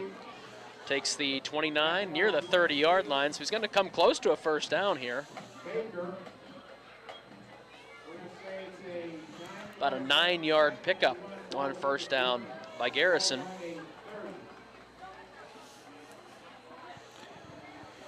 That is Quinn Lipniskus in the backfield as a quarterback. 4:30 left to go in the game. See if Indiana can move the football down here, at least get on the board here tonight. Give is going to be up the middle again, but this time nothing doing as North Catholic has done a tremendous job tonight of sealing up the middle, just not allowing anybody to get any running room at all. Yeah, I mean, they just have dominated the front line. Starts with that front four. And, you know, this is, I hate to keep harping on it, but when you lose your two 300-pound guards in back-to-back weeks, that front line is a mash unit. Then you have another young man who gets sick this week. They just really had no, oh boy. And looked like to be an option play. Fumbles the football. It's picked up by North Catholic, and now we are in the mercy roll as he takes it into the end zone for the touchdown. We just some miscommunication there. It looked like Lipniskis wanted to pitch that football, and he waited until, I believe, Doherty was already well past him. Tried to get rid of it. And the only ones near it were North Catholic defenders who took it into the end zone for the score. That was number 70, Julian King. Second defensive score on the night for North Catholic.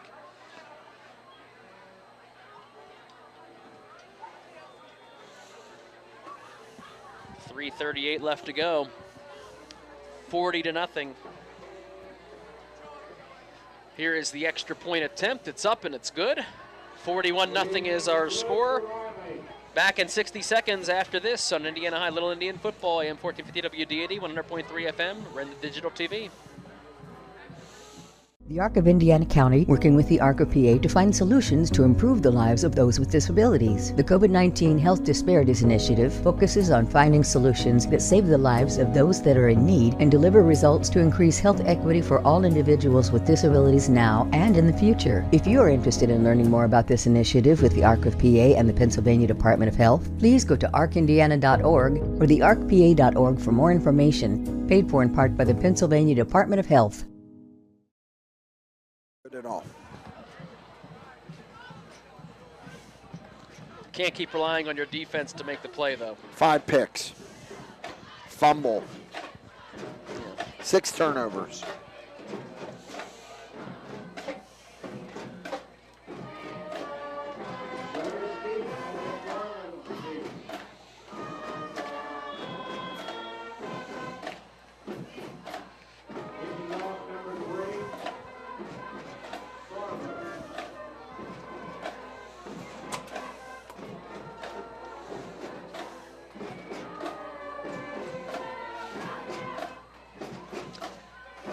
So the fumble for the TD, second defensive score of the night for North Catholic, and it makes it 41-0. Here's the ensuing kickoff as Porter takes the football across the 15-yard line. That was actually Pribish on that return. Oh, you are correct. 6th turnover on the night by Indiana. They had 5 picks, 1 fumble. And that's enough of a story. A couple of those were killers. Yeah, as we talked about, this game, North Catholic didn't score their 21st point until, what'd you say, 2 minutes roughly left to go in the third quarter. 2:18 left in the third. And since then, it's gotten out of control. So here is going to be the handoff on first down. Again, we are in the emergency roll now. 2:50 left to go on a running clock. I mean, really. So Brocious had it for a loss of 1. Yes, Doug? No, I was going to say North Catholic had those 14 points in the first quarter on the 1 pick six and that 1 touchdown drive. You take most of the second and third quarter, Indiana played a solid defensive game. It just, again, the offense, could not put points on the board. Yeah, the offense kept putting the defense in tough spots, and Doug's right. Really, for 2 full quarters, that defense played solid. Yeah, and Lipniskis stopped for no gain. And you got to stress it wasn't without Indiana's offense having opportunities. They had the ball inside the 25 at least twice, I think 3 times. Well, they had the ball down inside the 10. They had the ball on the 7-yard line and came away with no points. I mean, that's killer. The pick in the end zone. So actually going to say he lost another couple of yards there on that carry. So Indiana will have it maybe faced a 3rd and 13. Now with the ball back to the 15-yard line. Is that spread formation again with Doherty in the backfield? Is that still Garrison? But either way, it's Lipniskis is going to roll out to his left. He is looking, nobody to open downfield. He's going to be hit and dropped in the backfield for a sack. Ball does come out, but he's already down. Boy, North Catholic still has their big guys out there too. That's still their first tee. They want that shutout, and they're probably going to get it here as that third down is going to turn into a fourth down and long. Hey, Doc, you know, if you look across the way at the North Catholic band, they only have like 20 band members. So it must mean that they don't recruit much for band, but they recruit for their athletics. Yeah, they definitely, they got some players on that defense. So if the band starts competing in something, maybe they'll, if they start doing competitions, they'll start recruiting for them. Here's the punt, going to be taken about the 32-yard line. Good coverage by Indiana. Matt Lloyd, the senior special teams player, made a nice tackle on that play. North Catholic, well, as they set the chains here, probably doesn't even have to run on their play. 25 seconds and counting. I don't think they would have to run another play. No, they don't. So that might be it. We'll see if they even elect to try to, nope. They are not going to. North Catholic will come away and hand Indiana another loss here tonight, 41-0. That'll be our final score. We'll come back. It's time for our First Commonwealth Bank post-game show, brought to you by First Commonwealth Bank. Member FDIC, time to be first. Back with our post-game show. We'll take a look at the game recap, some scores, the coaches interview, and more. You're listening to Indiana High Little Indian Football, AM 1450 WDAD, 100.3 FM, Rena Digital TV, brought to you by Bowser Minnick Funeral Home. Business happens here, and here, and here. At First Commonwealth, we believe that to be the best bank for the businesses that create strong communities, we need to understand the way they work, see their companies firsthand, meet them face to face, and build a relationship so we can help them build their business. Year, we go on a search for great snacks or treats.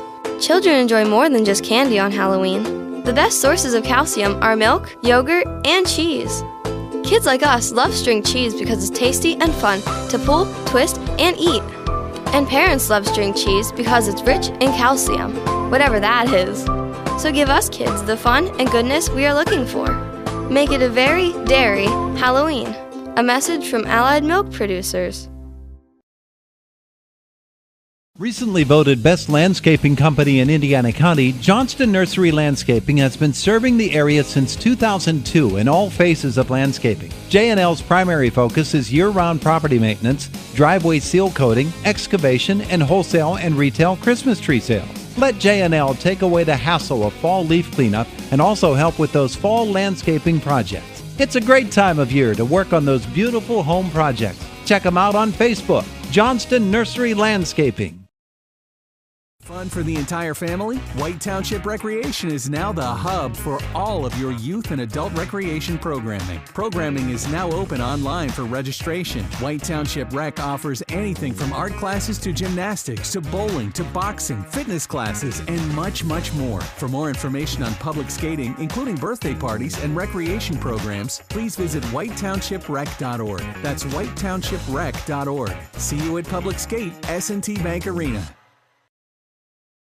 A van hasn't returned your call? Chuck and a truck can't get there for 2 months? Stop dealing with fly-by-nighters and call a company that's fully capable for all your plumbing and heating needs. Joyce Plumbing, Heating, and Air Conditioning Incorporated. Joyce Plumbing, Heating, and Air Conditioning Incorporated is on call 24/7, 365 days a year. Visit us at joyceplumbing.com. That's joyceplumbing.com. Joyce Plumbing, Heating, and Air Conditioning Incorporated, the best place in town to take a leak. PA 042115.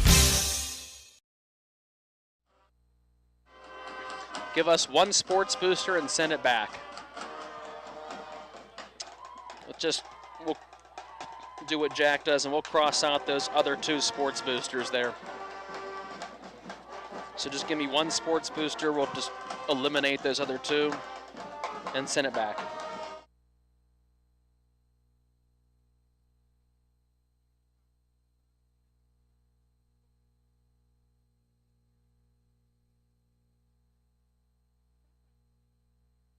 So our next break, we'll start with Sky Point Crane.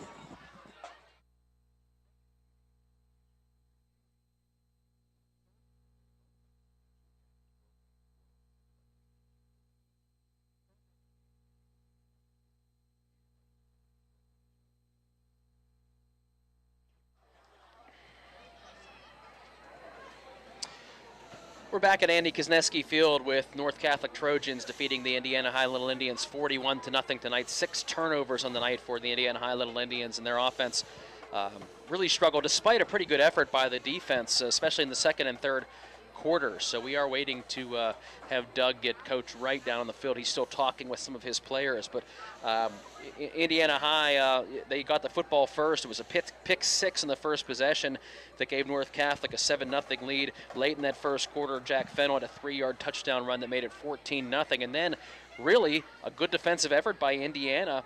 No score at all in the second quarter, and really no other score until about 2:18 left to go in the third, when a swing pass to Fennell for 40 yards made it 21-0. So time now to go down to the field. This is our coach's interview, and we'll go down live to Doug Steeve with Coach Wright.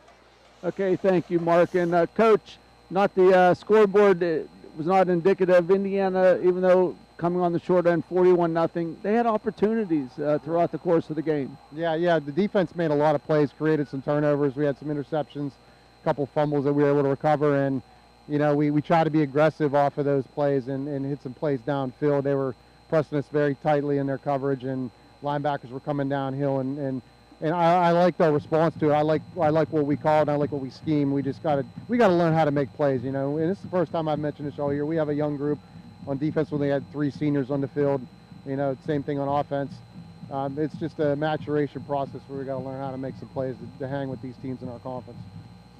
Seems like the running game's struggling right now, and all the injuries on the offensive line, you're just trying to piece things together there, but you could tell that it makes the running game very difficult. Oh, it sure does. When you lose 2 kids that, are 6'1" and 300 pounds, as physical as we were at the beginning of the season, we're just not the same group up front, and I know it's obvious, and you got to give credit to the North Catholic. They come off the ball. That's a very difficult defense to try to scheme against, and they shut out Hampton, so that shows you how good they are. You look at Indiana, it was basically 14-0 towards the end of the first quarter. Then it stayed that way until the 2:18 mark of the third quarter. So again, as you told the team, happy with the defensive side of the ball. They played their butts off all night long. You could tell Trevor was a little rusty, being out a game and a half there with the injury, but you could see his rust, and he didn't seem to be in the flow tonight. Yeah, he missed several days of practice, obviously, with his injury, and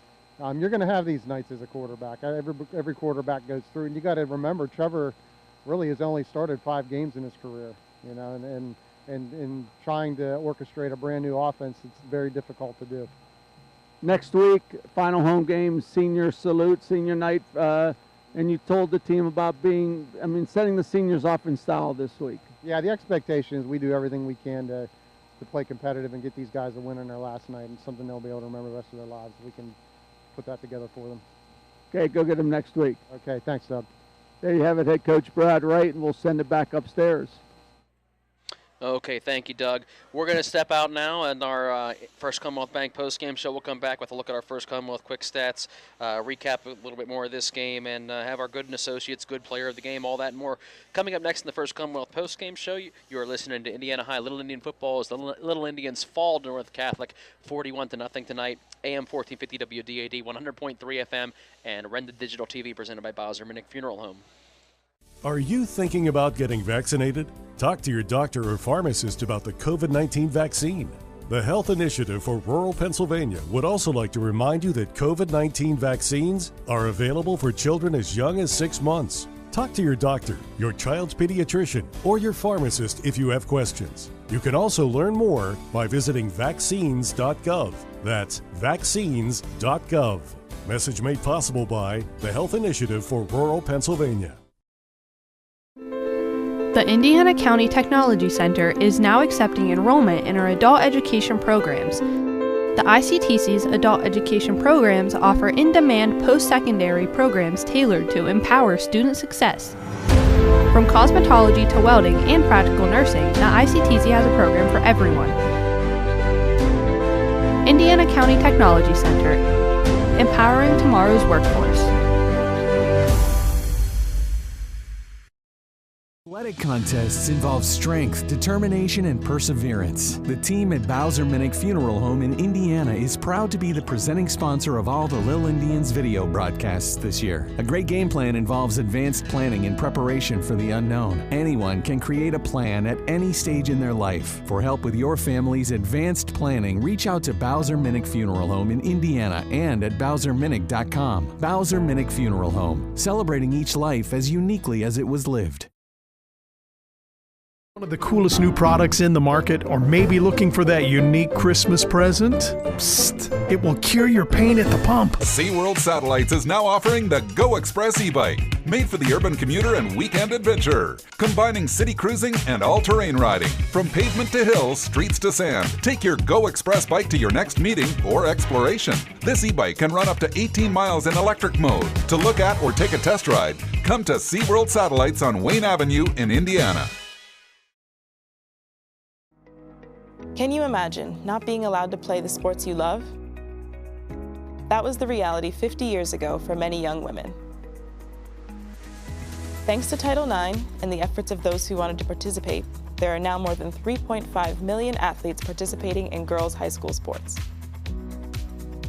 For 50 years, Title IX and the PIAA, advancing opportunities for young women.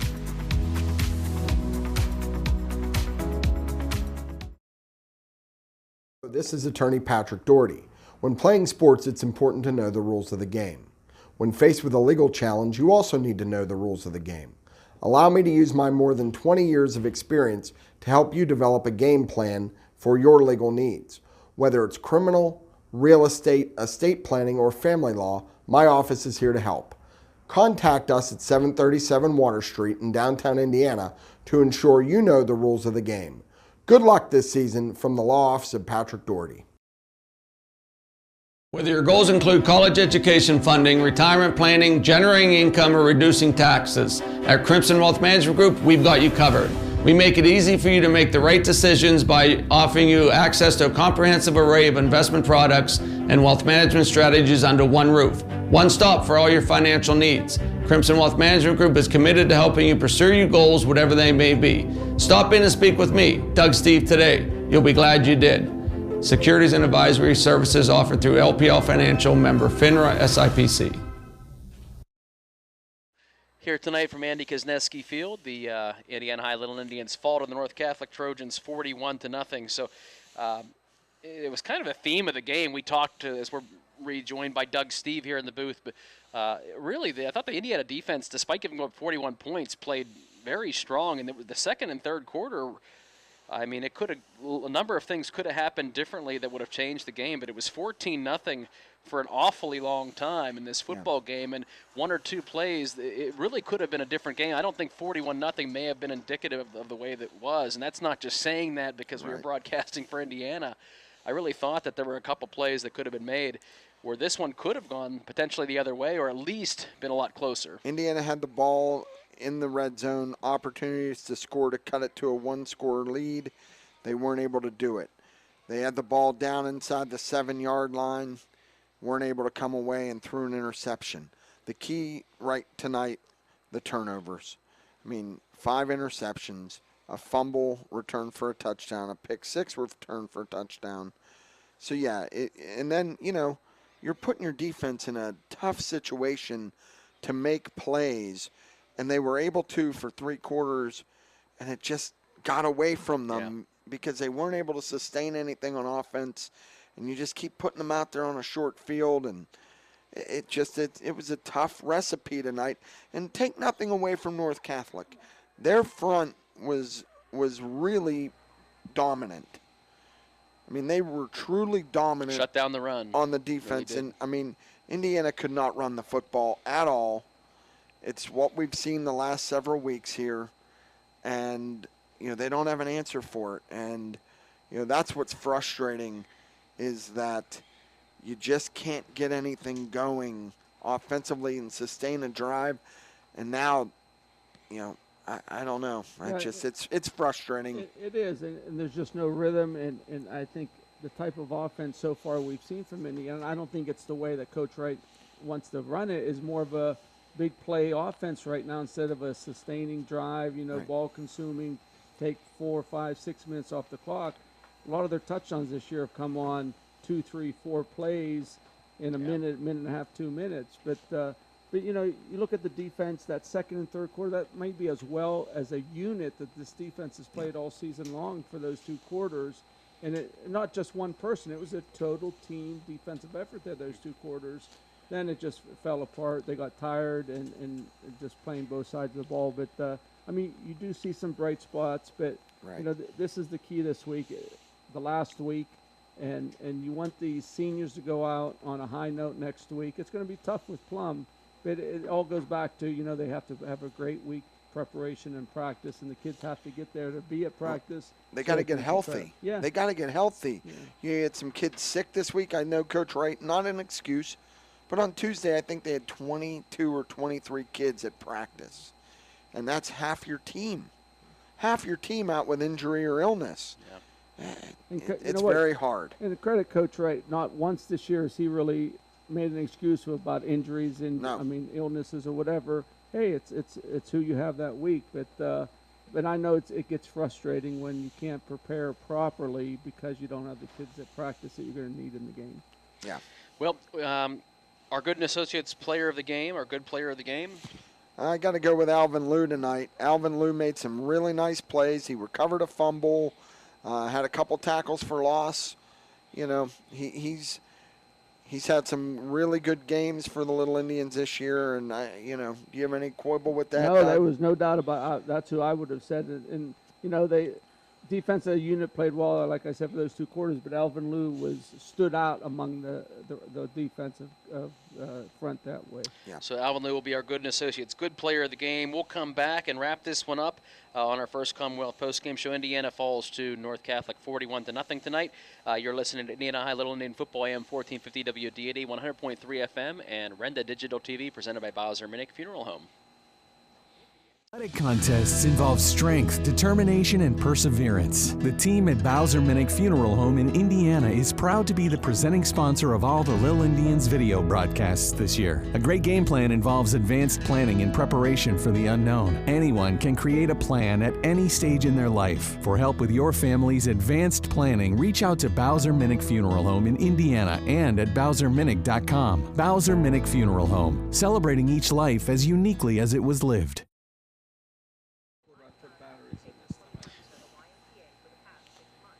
5 carries, 3 Do we want to yards. do stats? No. Every year, we go on a search for great snacks or treats. Children enjoy more than just candy on Halloween. The best sources of calcium are milk, yogurt, and cheese. Kids like us love string cheese because it's tasty and fun to pull, twist, and eat.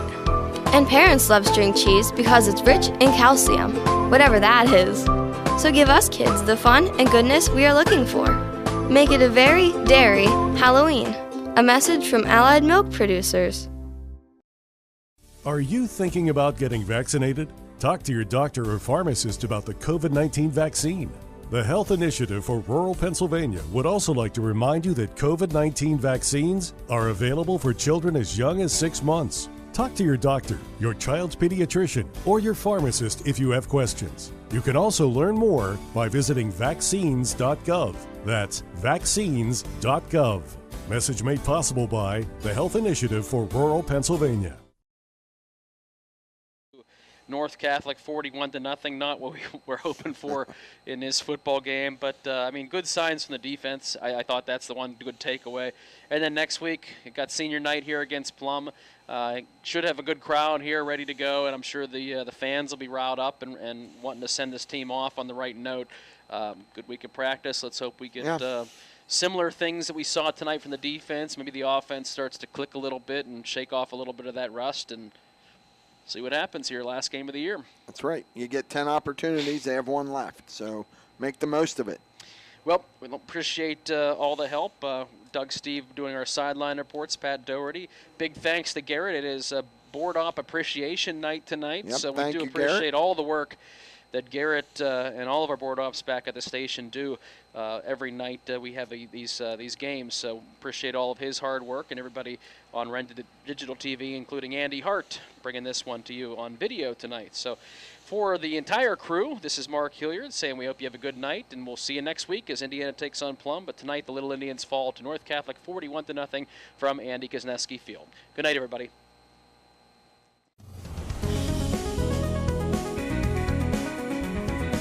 The Christmas Tree Growers Association, and Diamond Drug and Diamond Medical Supply.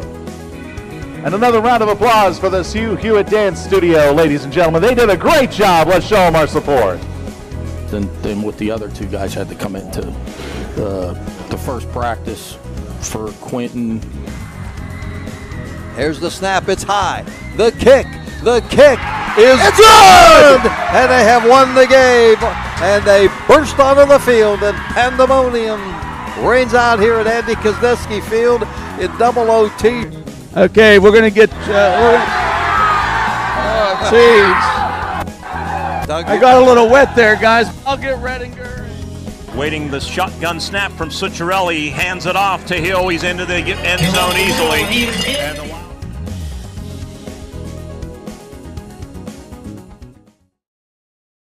seconds left to go in the third quarter. Took it 40 yards into the end zone.